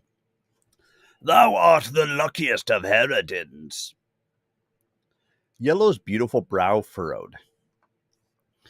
If I release the unicorn, she could then release Blue from his oath, and there would be war between adepts. I dare not risk it. Thou darest not risk harming the unicorn either, beldame, Zabob pointed out maliciously. If the blue adept is moved by ire to break his oath. I know, she screeched, distracted. If I kill him, another adept might seek to kill me, for that I violated our convention. If I let him go, Blue may seek my life for that I caged him. If I try to hold him... My time is up, Zabob said. Please deposit another potion, Scold. Oh, be gone with thee, Yellow snapped. The demon shrank into figurine size and froze. A dead image. Yellow looked at Stile. If thou keepest thine oath to the unicorn, wilt thou honour it for me? I wish I could be sure. I want no quarrel with another adept. Release all the animals in your compound, and thou wilt have no quarrel with me, Stile said. I cannot. I have commitments. I have accepted magic favors in payment. I must deliver. Stile, quite prepared to hate this adept, found himself moved. She was, for the moment, lovely, but that was not it. She honored her commitments. She did not like killing. Her surroundings and mechanisms reflected a certain humor, as if she did not take herself too seriously. She was old and lonely. It should be possible to make a deal with her. I want no quarrel with thee either, he said. Thou knowest me not, therefore trust must be tempered with caution. I make thee this offer. Send me through the curtain, and I will not return. I will seek to free my friends and the animals from a distance. How canst thou act from a distance? My magic is stronger than thine, near me in my demesne, as thine would be stronger than mine in thine own demesne. Without magic, Stile said. Very well, she decided. I will put thee through the curtain with a potion, and set a powerful curse I got from Green to ward thee off thereafter. If thou canst free the animals from a distance without magic. She shrugged. I have never liked this business. If I am foiled through no agency of mine own, perhaps I will not be held in default. She glanced at him, her mood visibly lightening. I never did business with Blue, else would I have known thee. How is it that blue, alone of adepts, needs no monsters in storage? I intend to find out, Stile said. He was highly gratified to have this information. Now he knew who he was, and that the Blue Adept had not practiced at least one of the atrocities that seemed to be standard in this genre. This excursion into the Yellow Demesne had been mistaken, but serendipitously worthwhile. Yellow took down another bottle, then led him out of the house and around the palisades to the curtain. Stile hoped he could trust her to use the correct potion, but it seemed reasonable. If adepts avoided trouble with adepts, and if she feared his violation of his oath were he to be betrayed, she would play it straight. She seemed to be, basically, an honest witch. At the curtain, she hesitated, hand on the stopper of the bottle. I do not wish to murder thee, Blue Stile, she said. Art thou sure thou canst survive in that bleak realm beyond the curtain? If thou preferest to dally here... My thanks, Yellow. I can survive. I have a prior engagement and must pass through now. And thou thinkest the werewolf might be interested for half an hour? It is not a difficult thing I ask. Won't hurt to ask him, Stile agreed, stepping through the curtain as she sprinkled the liquid on him. I gotta stop with these stupid, voices that make me hack and cough and wheeze. I mean, they're so apropos for the characters that are in here, but dear God, does it wreak havoc on my voice when I do it, especially during a live read. If I could do a sentence, take a stop, record the next sentence, take a stop, that would be different. But I live in a world of reality. We get what we get, right? All right, guys. Are you ready? We're going to do one more chapter tonight. It sounds like it could be good. Hopefully you guys are enjoying the read, enjoying some of the split infinity here. We have found that Stile is indeed the Blue Adept.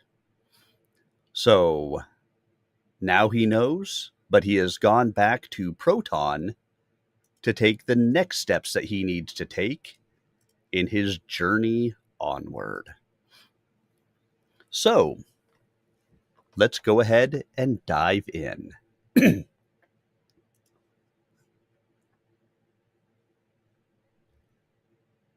Chapter 15, Games. It was a longer hike to the nearest dome this time, but he had more confidence and need, and that sniff of wolfsbane still buoyed him. In due course, gasping, he stepped inside and made a call to Sheen. It was evening. He had the night to rest with her. He needed it. His high of the last visit to Phase finally gave out, and he realized the episode with the Yellow Adept had drained him more than he had realized at the time. Or perhaps it was the low following the effect of the wolfsbane. So, you are the Blue Adept, Sheen said, not letting him sleep quite yet. And you need some things to use to free your equine girlfriend. Now, don't get jealous again, he grumbled. You know I have to. How can I be jealous? I'm only a machine. Stile sighed. I should have taken Yellow up on her offer. Then you would have had something to be jealous about. You mean you didn't? With Nasa? Not this time. You were saving it for the witch? She demanded indignantly. Then ran out of time? Well, she was extremely pretty. You made your callous point. I don't resent Nasa. She's only an animal. Are you going to have your friends assemble my order, or aren't you? I will take care of it in good time. but I don't see how a cube of dry ice will help your animals. Plus a diamond-edged hacksaw and a trained owl, she finished. Do you plan to start romancing birds next? Oh, go away and let me sleep. Instead, she tickled him. Birds, hags, mares, machines. Why can't you find a normal woman for a change? I had one, he said, thinking of Toon. She left me. So, you get hung up on all the half-women, fearing to tackle a real one again, because you're sure she wouldn't want you. She was half teasing, half sad, toying with the notion that she herself was a symptom of his aberration. I'll look for one tomorrow, he promised. Not tomorrow. First thing in the morning, you have an appointment to meet your current employer. This citizen is very keen on the game. Exasperated, he rolled over and grabbed her. The irony is, he said into her soft hair, you are now more real to me than most real girls I have known. When I told you to brush up on your humanoid wiles, I didn't mean at my expense. Then you should have said that. I take things literally, because I'm only, He shut her up with a kiss. But the thoughts she had voiced were only a reflection of those he was having. How long could he continue with half-women? In the morning, he met his employer. This was, to his surprise, a woman. No wonder Sheen had had women on her mind. The citizen was elegantly gowned and coined. A handsome lady of exquisitely indeterminate age. She was, of course, substantially taller than he, but had the grace to conceal this by remaining seated in his presence. Sir, Stile said. All citizens were sir, regardless of sex or age. See that you qualify for the tourney, she said with polite force. Excused. That was that. If he lost one game, this employer would cut him off as cleanly as his prior one had. He was supposed to feel deeply honored that she had granted him this personal audience, and he did. But his recent experience in Phase had diminished his awe of citizens. They were, after all, only people with a lot of wealth and power. Stile and Sheen went for his challenge for Rung 7. His employer surely had bets on his success. There were things about that rankled. But if he fouled up, Sheen would be the one to pay. She lacked his avenue of escape to a better world. He had to do what he could for her, until he figured out some better alternative. The holder of Rung 7 kept his appointment, as he had to, lest he forfeit. He was not much taller than Stile, and tended to avoidapoi, despite the anti-fat medication in the standard diet. Hence his name, Snack. He hardly looked like a formidable player, but neither did Stile. An audience had gathered, as Sheen had predicted. It was possible that some citizens also were viewing the match on their screens, especially his own employer. Stile's move was news. Snack got the numbered facet of the grid. Stile sighed inaudibly. He had been getting bad breaks on facets in this series. Snack always selected mental. Very well. Stile would not choose naked, because Snack was matchless at the pure mental games. Snack was also uncomfortably sharp at machine and animal-assisted mental efforts. Only in Tool did Stile have an even chance, so it had to come up 2B. There was a murmur of agreement from the spectators outside, as they watched on the public view screen. They had known what the opening box would be. They were waiting for the next grid. In a moment it appeared. 16 somewhat arbitrary classifications of games of intellectual skill. Snack had the numbered facets again, which was the primary one. He would go for his specialty, chess. He was versed in all forms of that game, the Western Earth 2- and 3-dimensional variants, the Chinese Chu Hong Ki, Japanese Shoji, Indian Chaturanga, and the hyper-modern developments. Style could not match him there. He had a better chance with the single-piece board games like Chinese checkers and its variants. But many games use the same boards as chess, and this grid classified them by their boards. Better to avoid that whole bailiwick. Style chose the C row, covering jigsaw-type puzzles, hunt-type board games. He liked Fox and Geese, the so-called pencil and paper games, and, in the column he expected to intersect, the enclosing games. It came up 2C, enclosing. There was another murmur of excitement from the audience. Now, the handmade grid. Style felt more confidence here. He could probably take snack on most of these variants. They completed a subgrid of only 4. Go, Go Bang, Yote, and Tic-Tac-Toe. Style had thrown in the last whimsically. Tic-Tac-Toe was a simplistic game, no challenge, but in essence it resembled the prototype for the grids of the game. The player who got 3 of his choices in a row then had the luck to get the facet that enabled him to choose that row, should normally win. The ideal was to establish 1 full row and 1 full column, so that the player had winners no matter which facet he had to work with. But in the game grids, there was no draw if no one lined up his X's and O's. The real play was in the choosing of columns and the interaction of strategies. And they intersected at Tic-Tac-Toe. That was what he got for fooling around. Style sighed. The problem with this little game was that, among competent players, it was invariably a draw. They played it right here on the grid screen, punching buttons for X's and O's. To a draw. Which meant they had to run the grid again to achieve the settlement. They played it, and came up with the same initial box as before, and the same secondary box. Neither player was going to yield 1 iota of advantage for the sake of variation. To do so would be to lose. But the third grid developed a different pattern, leading to a new choice. Go Bang. This was a game similar to Tic-Tac-Toe, but with a larger grid allowing up to 19 markers to be played on a side. It was necessary to form a line of 5 in a row to win.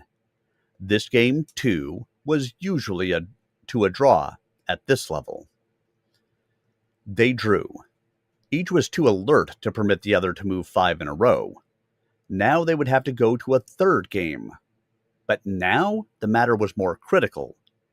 Any series that went to 3 draws was presumed to be the result of incompetence or malingering.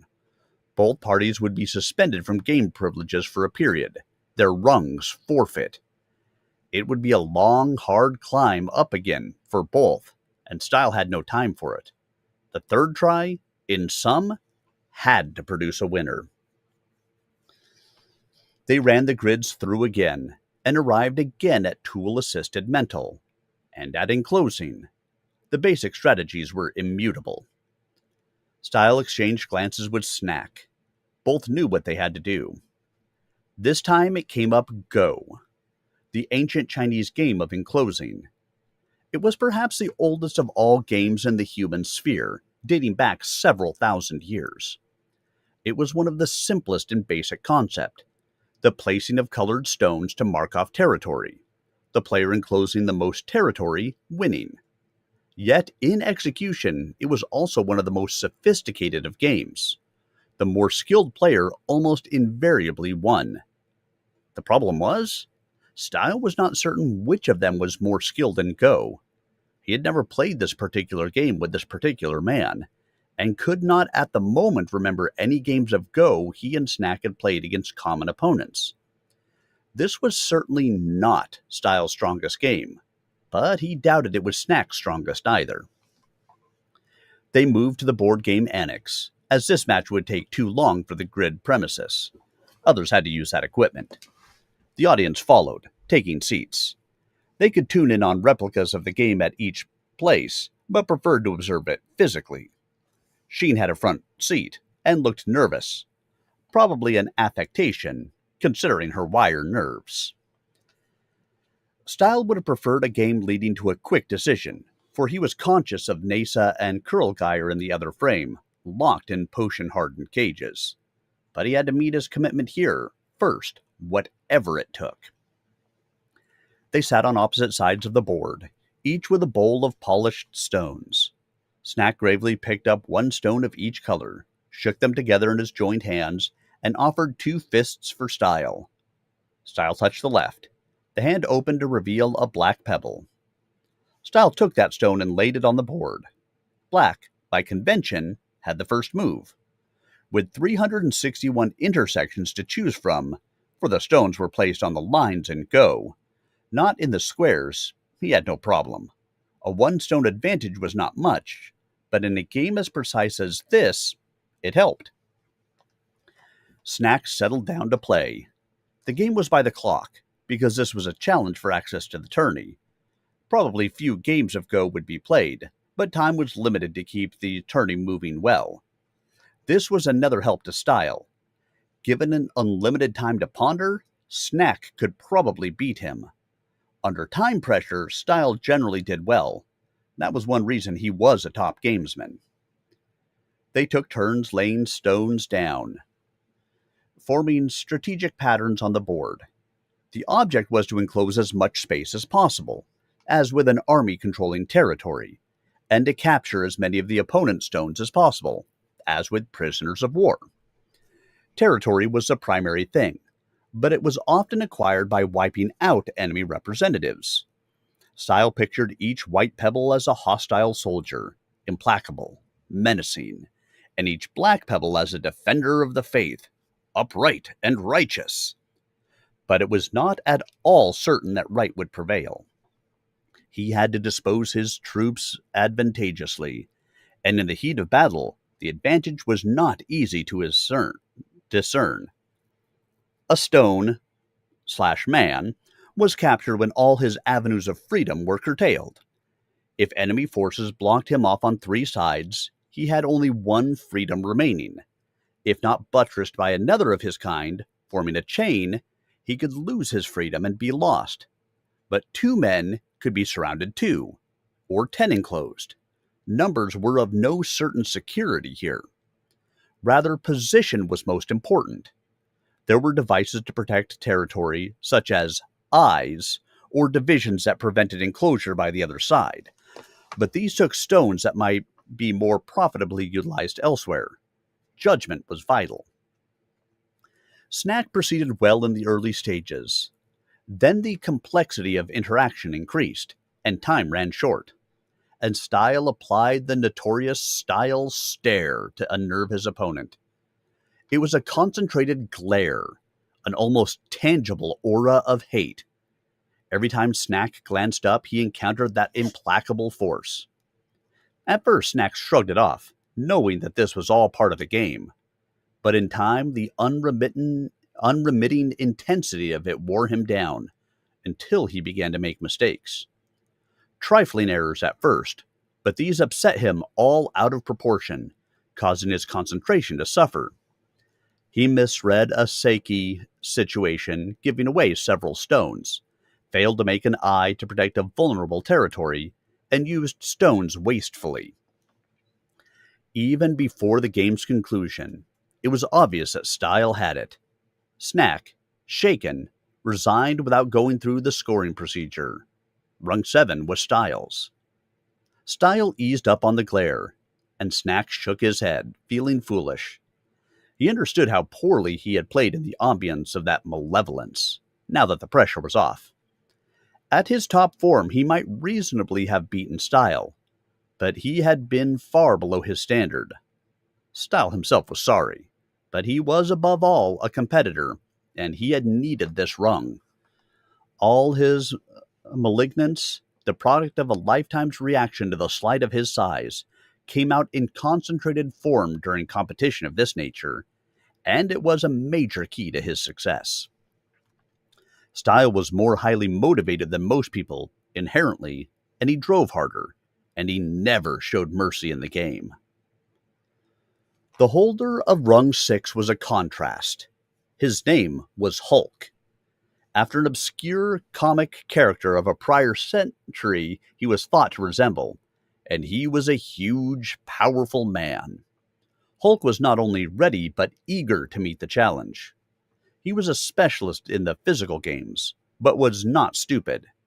This was his last year of tenure, so he was trying to move into qualifying position. Unfortunately, his last challenge to rung 5 had been turned back on a game of chance, and he could not re-challenge until the rung order shifted, or until he had successfully answered a challenge to his own rung. Stile was that challenge. The audience, aware of this, had swelled to respectable size. Both Stile and Hulk were popular gamesmen. They represented the extremes of physical appearance, adding to that novelty. The giant and the midget, locked in combat. Stile got the numbered facet of the prime grid this time. For once, he had the opening break. He could steer the selection away from Hulk's specialty of the physical. But Stile hesitated. Two things influenced him. First, the element of surprise. Why should he do what his opponent expected, which was to choose the mental column? Hulk was pretty canny, though he tried to conceal this, just as Stile tried to obscure his physical abilities.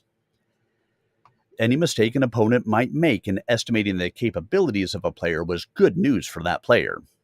Hulk would choose the naked row, putting it into the box of straight mental games, where surely he had some specialties in reserve. Second, it would be a prime challenge and an exhilarating experience to take Hulk in his region of strength, a considerable show for the watching masses.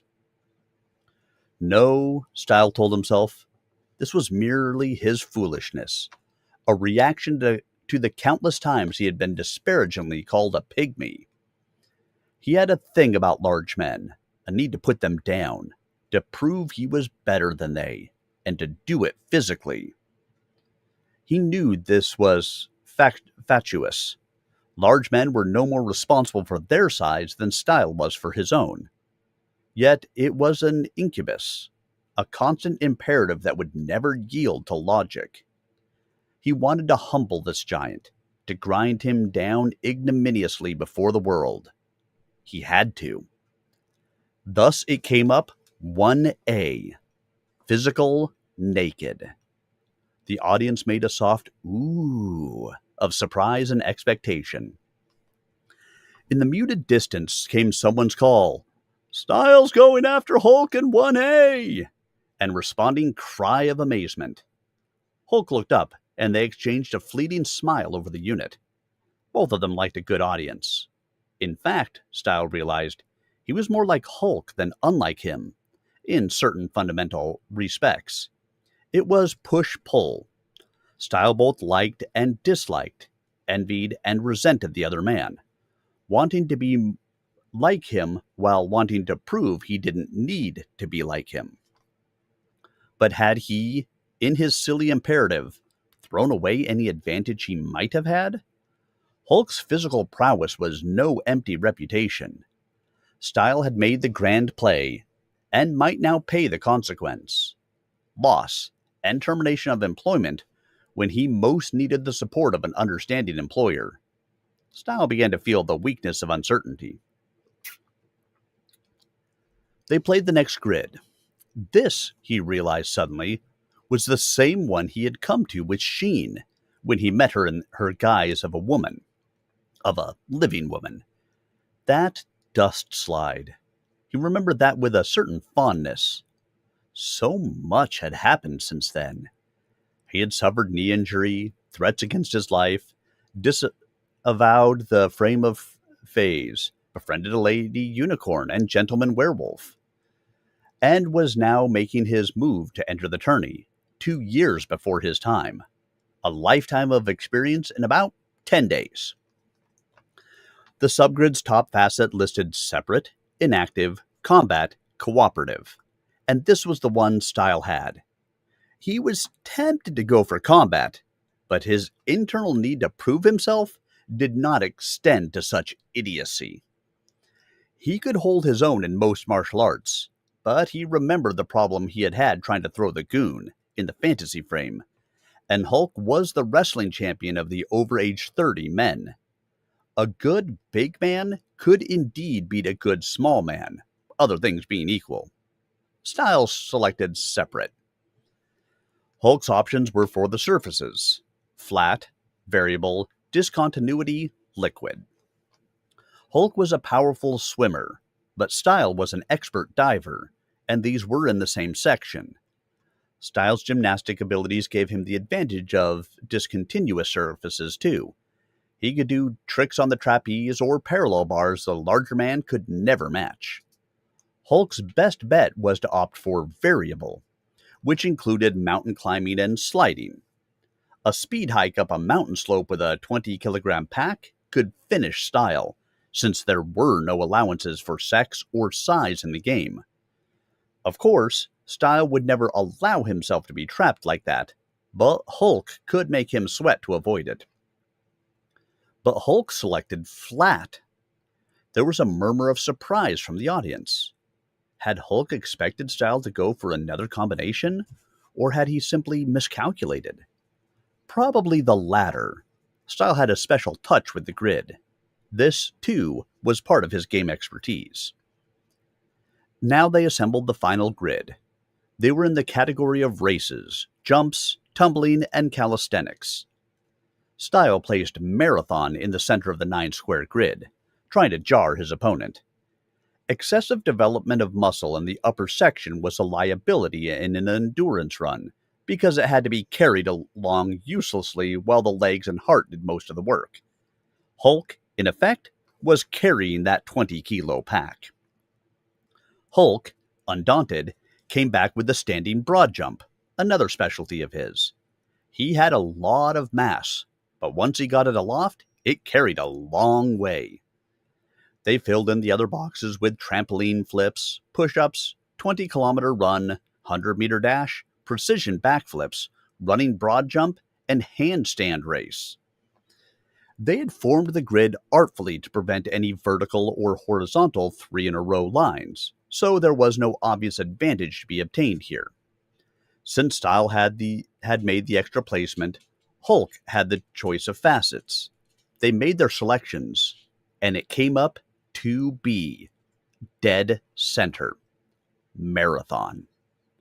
Stile relaxed. Victory. But Hulk did not seem discouraged. Strange. Concede? Stile inquired per protocol. Declined. So Hulk actually intended to race. He was simply not a distance runner. Stile was.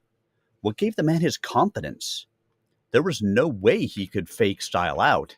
This was a clear mismatch. As far as Stile knew, Hulk had never completed a marathon race.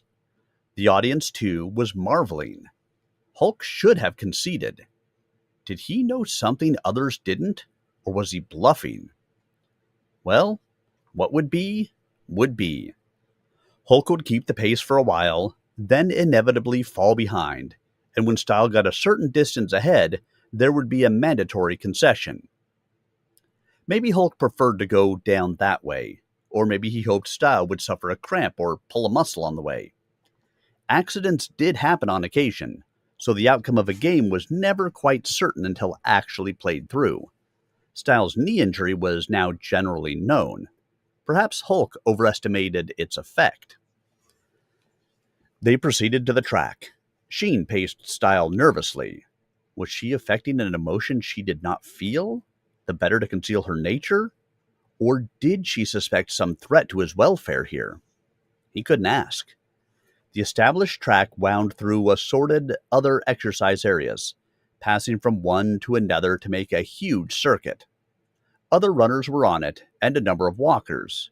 They would clear out to let the marathoners pass, of course. Stile and Hulk, as run contenders before the tourney, had priority. The audience dispersed. There was really no way to watch this race physically except by matching the pace. Interested people would view it on intermittent view screen pickup or obtain transport to checkpoints along the route. They came to the starting line and checked in with the robot official. Be advised that a portion of this track is closed for repair, the robot said. He was a desk model, similar to the female at the dust slide. His nether portion was the solid block of the metal desk. There is a detour, and the finish line is advanced accordingly to keep the distance constant. Let me put in an order for my drinks along the way, Hulk said. I have developed my own formula. Formula?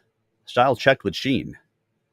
He's up to something, she murmured. There's no formula he can use that will give him the endurance he needs without tripping the illegal drug alarm. He isn't going to cheat, and he can't outrun me, Stile said. If he can win this one, he deserves it. Will you be at the checkpoints to give me my own drinks? Standard fructose mix is what I run on.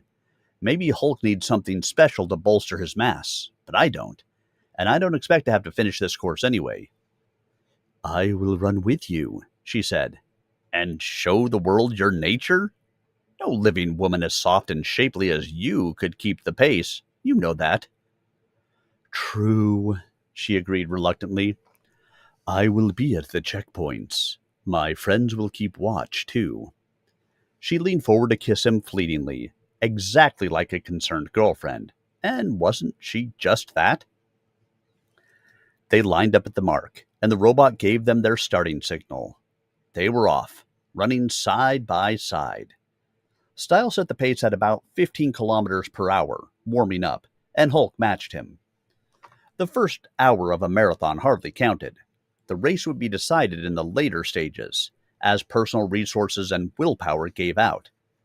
They were not out after any record. This was purely a two-man matter, and the chances were that one of them would concede when he saw that he could not win. 2 kilometers spacing was the requirement for forced concession. This was to prevent one person slowing to a walk, forcing the other to go the full distance at speed to win. But it was unlikely even to come to that. Stile doubted that Hulk could go any major fraction of this distance at speed without destroying himself. Once Hulk realized that his bluff had failed, he would yield gracefully. Soon, Stile warmed up.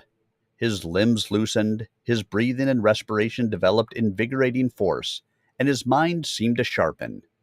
He liked this sort of exercise. He began to push the pace.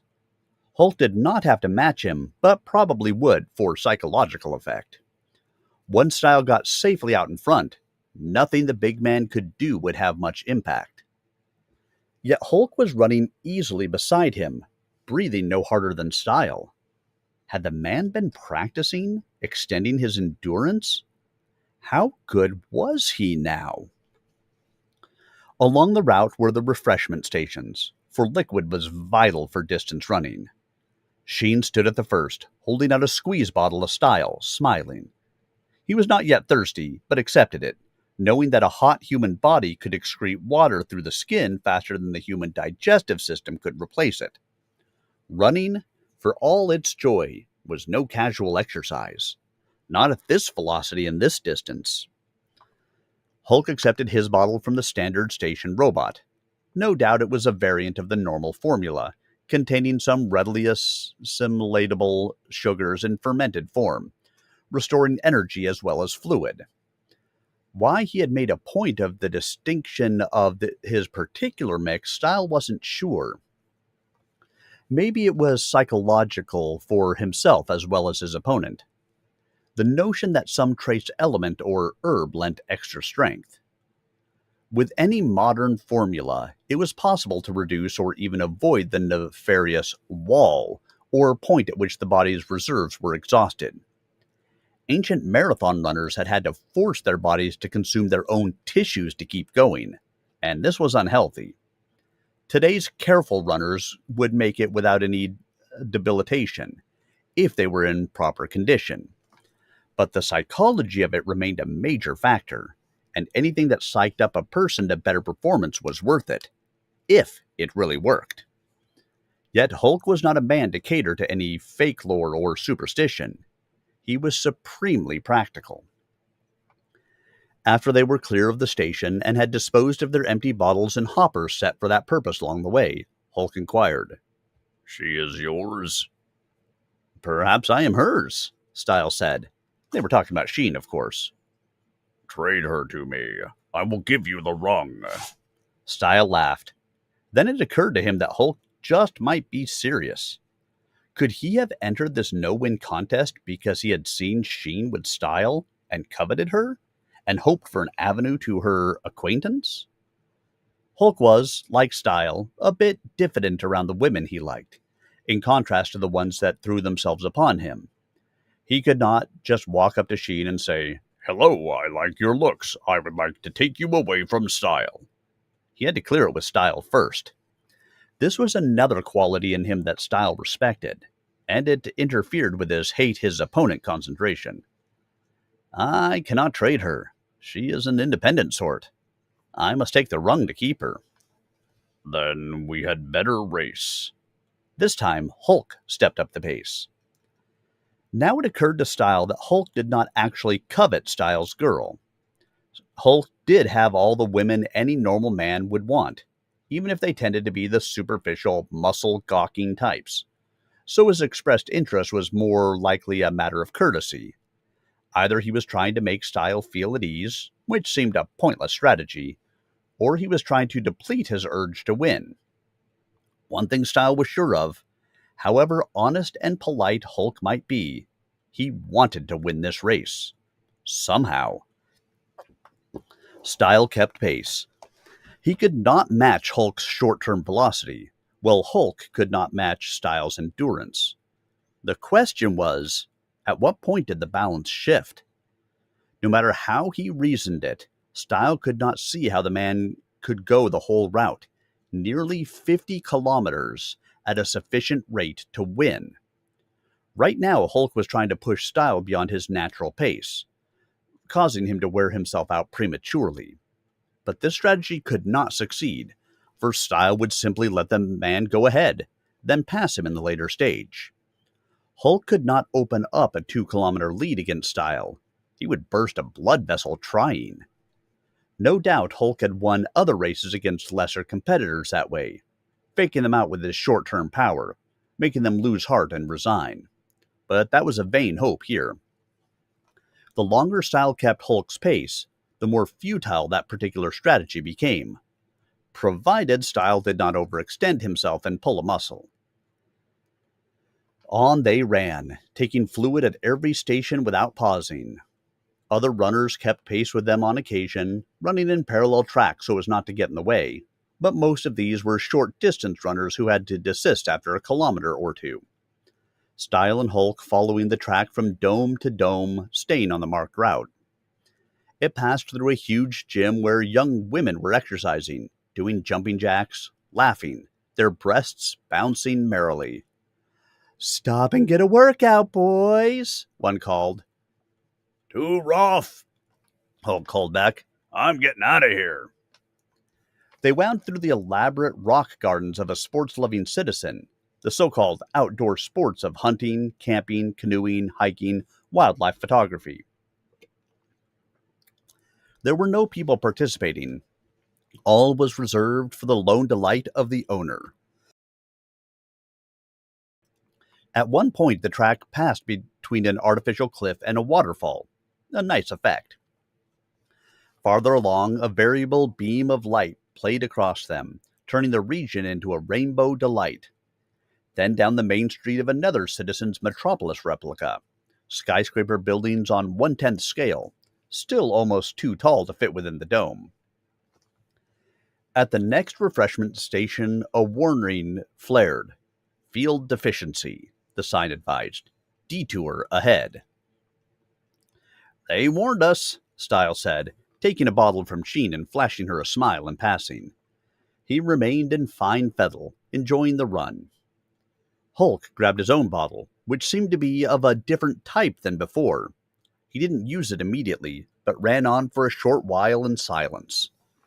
When they were safely beyond the station, he exclaimed, "Detour, hell!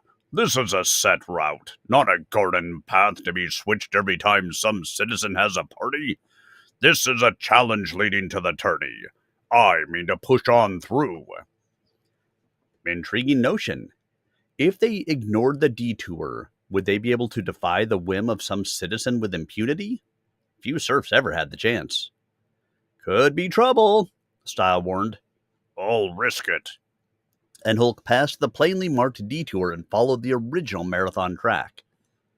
That forced Stile to stay on that track too, because a detour could add kilometers to the route, in effect putting him behind enough to disqualify him. Had that been Hulk's plan? To get ahead, take the main track while Stile innocently took the detour and penalized himself? But that would mean that Hulk had known about this detour beforehand, and Stile had been the one to put the marathon on the grid.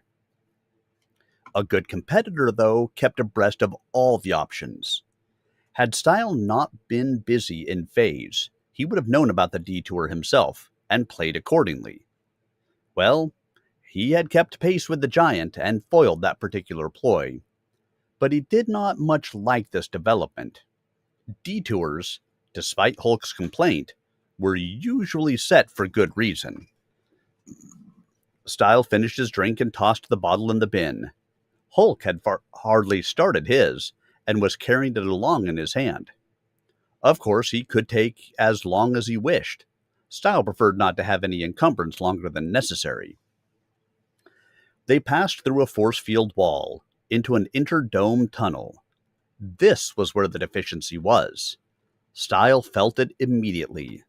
It was cold here, and some of the air had leaked out. His breathing became difficult. There was not enough oxygen to sustain him long at this level of exertion.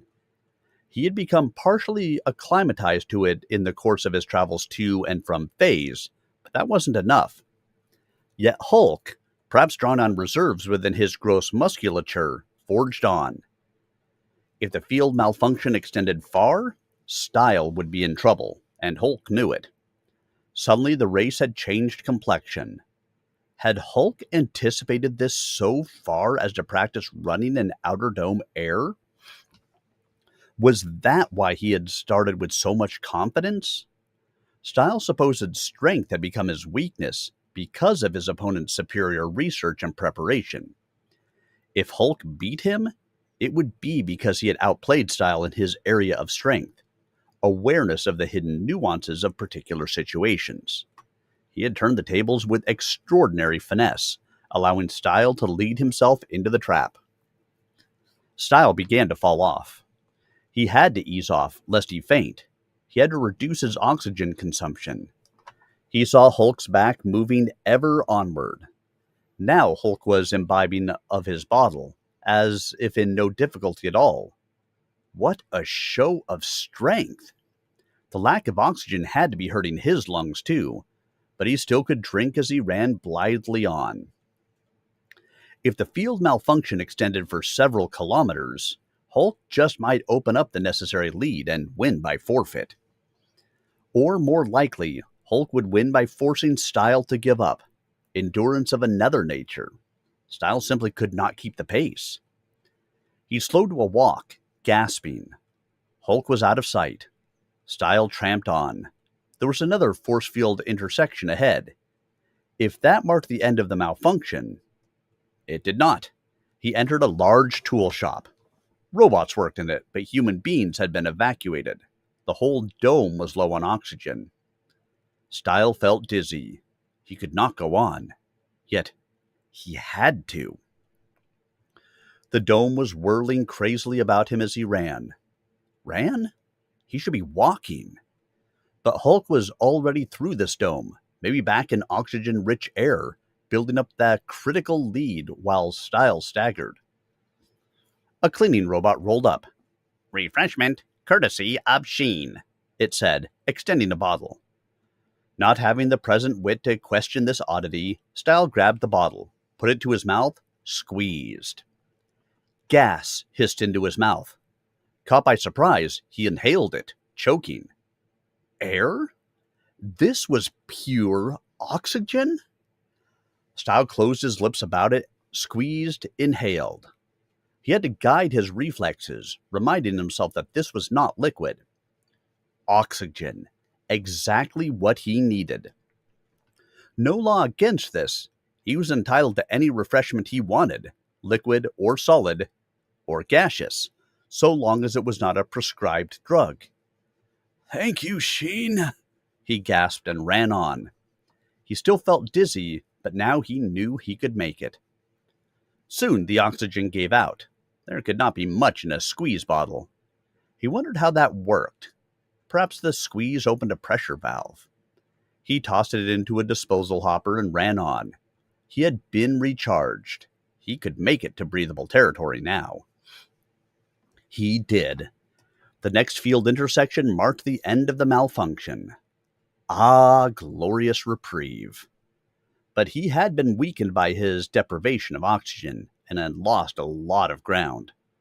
Hulk must have taken oxygen too. That was it. That strange bottle he had nursed. Oxygen, hoarded for the rough run ahead. Clever, clever man. Hulk had done nothing illegal or even unethical. He had used his brains and done his homework to outmaneuver Stile, and thereby had nearly won his race right there. Now Stile would have to catch up, and that would not be easy. Hulk was not yet 2 kilometers ahead, for Stile had received no notification of forfeit, but he might be close to it. Hulk was surely using up his last reserves of strength to get that lead, in case Stile made it through the malfunction. But if Hulk did not get the necessary lead and Stile gained on him, he still had to catch and pass him. There were about 30 kilometers to go. Could he endure? He had been seriously weakened. He had to endure. He picked up speed, forcing his body to perform. He had a headache, and his legs felt heavy, and his chest hurt, but he was moving. The track continued through the domes, scenic, varied, but Stile had no energy now to spare for appreciation. His sodden brain had to concentrate on forcing messages to his legs. Lift, drop, lift, drop, drop, drop. Every beat shook his body. The impacts felt like sledgehammer blows along his spinal column. Those beats threatened to overwhelm his consciousness. They were booming through his entire being. He oriented on them, hearing a melody rising behind those shocks.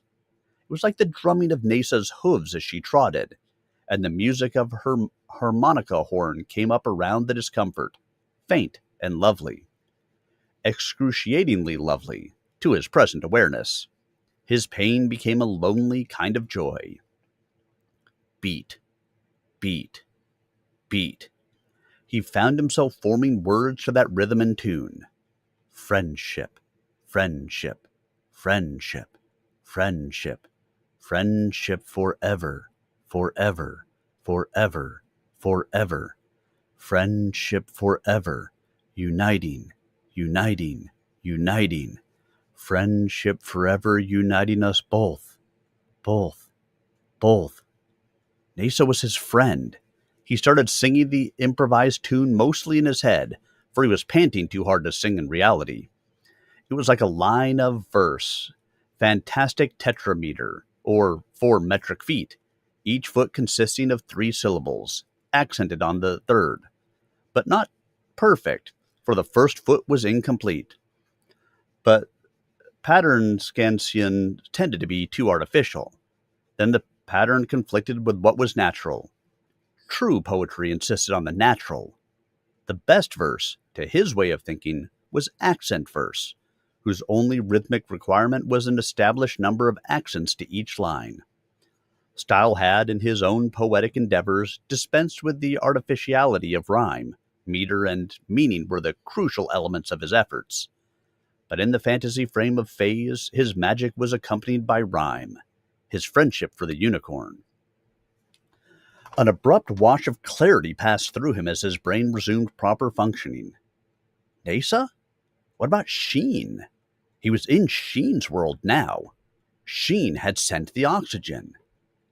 Again, he experienced his hopeless frustration. A tiny man had to take what he could get, even if it were only robots and animals, in lieu of true women. and a surge of self-directed anger. What was wrong with robots and animals? Sheen and Nasa were the finest females he had known. Who cared about the ultimate nature of their flesh? He had made love to both, but that was not the appeal. They stood by him in his most desperate hours. He loved them both. Yet he could not marry them both, or either one, because he was a true man, and they were not true women. This was not a matter of law, but of his own private nature.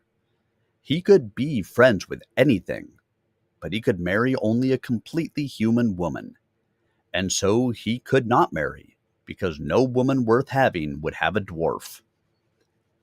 Yet there was the ineradicable root again, as always, his size.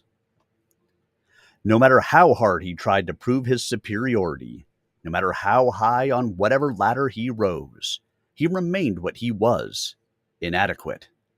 Because he was too small? To hell with logic and polite euphemisms. This was real. Friendship forever, uniting us both. And never more than that. So stick with the nice robots and gentle animals. They offered all that he could ever have. Sheen was there by the track, holding out a squeeze bottle. "He's tiring, Stile," she called. "So am I," he gasped. "Your oxygen saved me, though." "What oxygen?" she asked, running beside him. "The robot. Didn't you know there was a field deficiency along the route? Didn't you take the detour?" "We stuck to the original track. The air gave out. Hulk had oxygen, but I didn't. And tell a robot." She shook her head. "It must have been one of my friends." The self-willed machines, of course. They would have known what she did not. She had asked them to keep watch. They had done exactly that, acted on their own initiative when the need arose, and invoked Sheen's name to allay any possible suspicions. Yet they hadn't had to do this. Why were they so interested in his welfare? They had to want more from him than his silence about their nature. He had given his word on that, and they knew that word was inviolate. He would not break it merely because he washed out of the tourney. In fact, they would be quite safe if his tenure ended early. Add this into the small collection of incidental mysteries he was amassing. If he ever had time to do it, he would try to penetrate to the truth here. "Anyway, thanks." "I love you," Sheen said, taking back the bottle. Then she was gone, as he thudded on. She could love. Why couldn't he? Did he need a damned program for it? But strength was returning from somewhere, infusing itself into his legs, his laboring chest. His half-blurred vision clarified. Hulk was tiring at last, and Sheen loved him. What little meaning there was in his present life centered around these two things, it seemed. Was it necessary to make sense of it? Stile picked up speed. Yes, he was stronger now. His world was solidifying around him. He could gain on Hulk. Whether he could gain enough in the time and distance he had remained to be seen, but at least he could make a fair try. Why would a machine tell him she loved him? Why would another machine help bail him out of a hole? Stile mulled over these questions as he beat on with increasing power, and gradually the answers shaped themselves. Sheen had no purpose in existence except protecting him. How would she be able to distinguish that from love? And the self-willed machines could want him away from Proton, and the surest way to get him away was to make sure he entered the tourney, because if he failed to enter, which would happen if he lost this race, he would have 3 more years' tenure, assuming he could land another employer. If he entered, he would last only as long as he continued winning, so of course they facilitated his entry. They were being positive, helping him, and their help would soon have him out of their cogs. Thus they harmed no citizen and no man, while achieving their will. Sheen was also a self-willed machine, subservient only to her program, her prime directive. Beyond that, she had considerable latitude. She had entered him in the tourney, in effect, by gaining him employment with a citizen who was a major game fan. Did she, Sheen, want his tenure to end? Yet she had no ulterior motive. His printout of her program had established that. His rape of her. Rape. Did she still resent that? No, he doubted it. She knew he had done what he had to, intending her no harm. He could not have known he was dealing with a self-willed machine, and he had apologized thereafter. No, Sheen was doing what she felt was best for him. A jockey with bad knees and a citizen enemy had poor prospects, so her options had been limited. She had done very well, considering that she had not even had assurance he would return to Proton, that first time he stepped through the curtain. She had done what an intelligent woman would do for the man she loved. Onward. Yes, he was moving well now, but how much ground did he have to make up? He had lost track of time and distance during his period of oxygen deprivation. Hulk might be just ahead, or still almost 2 kilometers distant. There was nothing for it except to run as fast as he could push it, hoping for the best. Stile ran on. He went into a kind of trance, pushing his tired body on. For long stretches he ran with his eyes closed, trusting to the roughened edge of the track to inform him when he started to stray. It was a trick he had used before. He seemed to move better, blind. He was making good time, he knew, almost certainly better than whatever Hulk was doing. But now his knees began to stiffen, then to hurt. He was putting more strain on them than he had since being lasered. Ordinarily, they bothered him only when deeply flexed. He tried to change his stride, and that helped, but it also tired him more rapidly.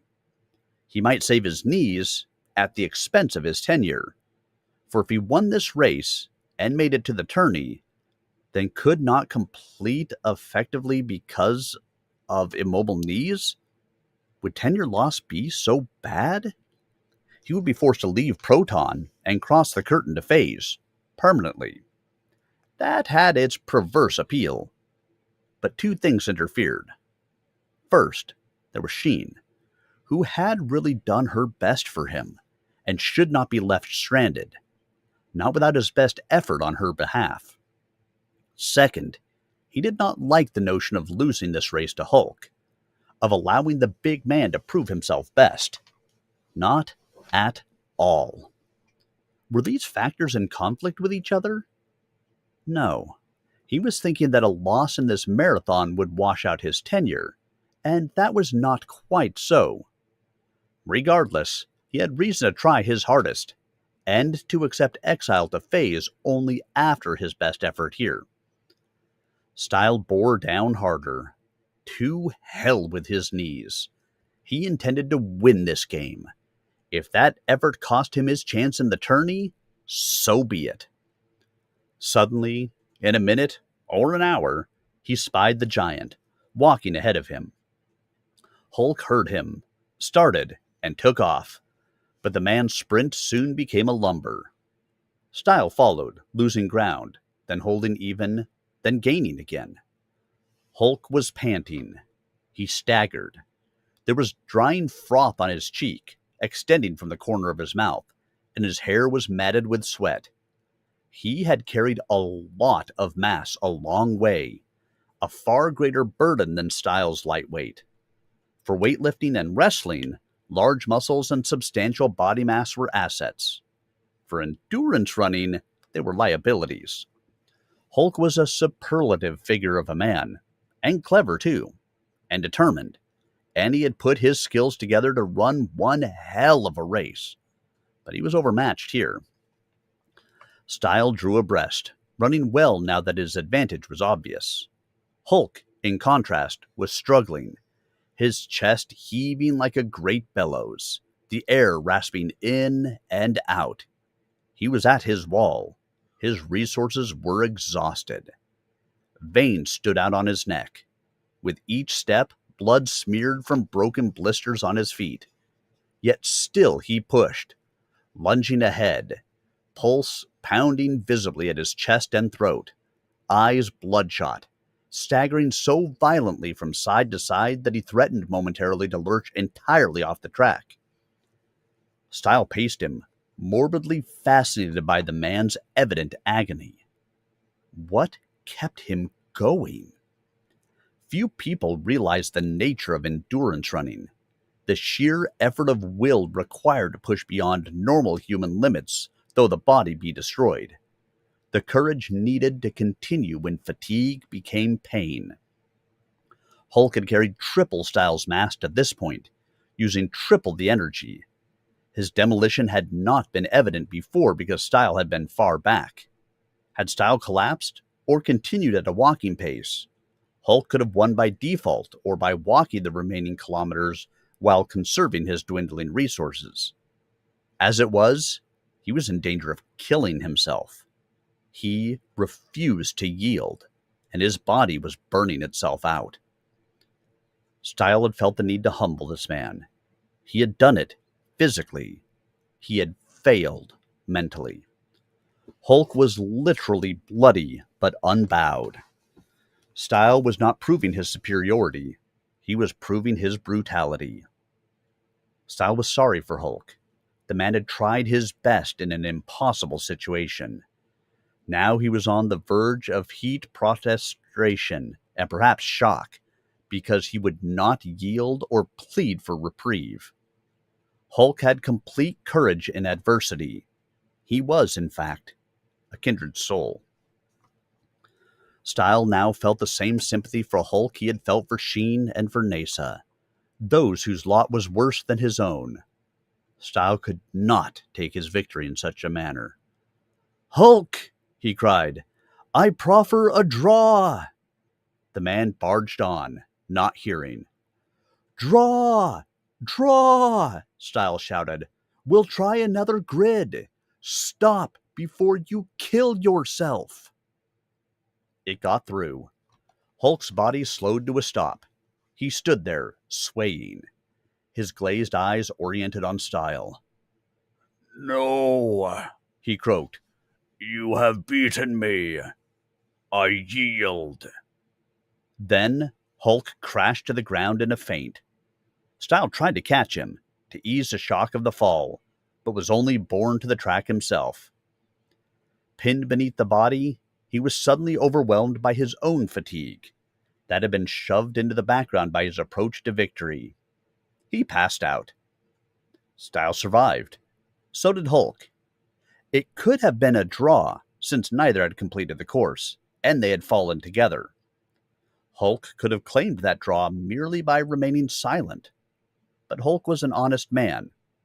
His first conscious act was to dictate his formal statement of concession. Stile visited Hulk in the hospital, while Sheen stood nervous guard. She didn't like hospitals.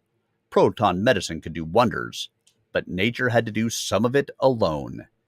It would be several days before Hulk was up and about. "Several hours," Hulk said, divining his thought. "I bounce back fast." "You did a generous thing," Stile said, proffering his hand. Hulk took it, almost burying Stile's extremity in his huge paw. "I did what was right. I worked every angle I could, but you came through. You were the better man. You won." Stile waved that aside. "I wanted to humble you, because you were so big. It was a bad motive. I'm sorry." "Someday you should try being big," Hulk said. "To have people leery of you, staring at you, making mental pictures of gorillas as they look at you, marveling at how stupid you must be, because everyone knows wit is in inverse proportion to mass. I wanted to prove I could match you in your specialty, pound for pound." I couldn't. That did something further to Stile. The big man seemed as a freak. His life was no different from Stile's in that respect. He just happened to be at the other extreme of freakishness, the giant instead of the dwarf. Now, Stile felt compelled to do something good for this man. Your tenure is short, he said. You may not have time to reach the qualifying rung. You will have to leave Proton soon. Are you interested in an alternative? No, I do not care for the criminal life. No, no. A legitimate alternative. An honorable one. There is a world, a frame, an alternate place, like Proton, but with atmosphere, trees, water. No citizens, no serfs, just people. Some can cross over and remain there for life. Hulk's eyes lighted. A dream world. How does a man earn a living? He can forage in the wilderness, eating fruits, hunting, gathering. It is not arduous in that sense. Insufficient challenge. A man would grow soft. Men do use weapons there. Some animals are monsters. There are assorted threats. I think you would find it more of a challenge than the domes of Proton, and more compatible than most planets you might emigrate to, if you could cross the curtain. I don't know whether you can, but I think you might. This is not another world in space, but another dimension. Why should I be able to cross if others can't? Because you came here as a serf. You weren't born here. You had no family here. So probably you don't exist in phase. I don't follow that. It is hard to follow unless you see it directly. I will help you try to cross, if you want to. Hulk's eyes narrowed. You have more on your mind than just another place to live. Where's the catch? There is magic there. Hulk laughed. You have suffered a delusion, little giant. I shall not go with you to that sort of realm. Stile nodded sadly. He had expected this response, yet had been moved to try to make it up to the man he had humbled. At least, accompany me to the curtain where I cross, to see for yourself to what extent that world is real. Or talk to my girl Sheen. Perhaps you will change your mind. Hulk shrugged. I cannot follow you today, but leave your girl with me. It will be a pleasure to talk with her regardless. I will return to talk with you, Sheen told Hulk. They shook hands again and Stile left the room. Sheen accompanied him. When I return to phase this time, he began. I will tell Hulk what you know of that world, she finished. Be assured, he will pay attention. I will come back in another day to challenge for Rung 5. That will qualify me for the tourney. But you are too tired to challenge again so soon, she protested. I'm too tired to face a yellow adept, too, he said. But my friends must be freed. Meanwhile, we've already set the appointment for the Rung 5 game. I want to qualify rapidly, vindicating your judgment. Nothing less will satisfy my new employer. Yes, of course, she agreed weakly. It's logical. She turned over the special materials he had ordered and took him to the proper section of the curtain. My friends had an awful time gathering this stuff, she complained. It really would have been easier if you had been a reasonable robot instead of an unreasonable man. You have a reasonable robot in my image, he reminded her. Be sure to reanimate him. She made a mock strike at him. You know, a robot can't compare to a real live man. Stile kissed her and passed through. All right, guys, 3 chapters down, and we'll pick this back up I'd like to say next week. However, next week I am on vacation. So there's a decent chance it will not be next week. It will be the week after that. We have 3 chapters left. I won't tell you what the 3 chapters' names are. I don't want to give anything away. But it should be fun. We should enjoy. Listen, I don't anticipate being able to record from where I am because I'm in a cabin in the middle of New Hampshire. So we don't tend to get that great of Wi-Fi out there. But catch up on any of them that you have missed. Thank you, Joy in general. I will absolutely do so. I could use a break. Catch up on anything that I have recorded previously on youtube.com/@SirArminius. And of course, the 3 chapters from tonight will be up there, hopefully within the next hour, as long as YouTube gets them uploaded nicely. I hope you guys all have yourselves a wonderful week. If I don't see you, I'll see you in a couple of weeks. Have a great night, everybody, and I will see you guys again really soon. Good night.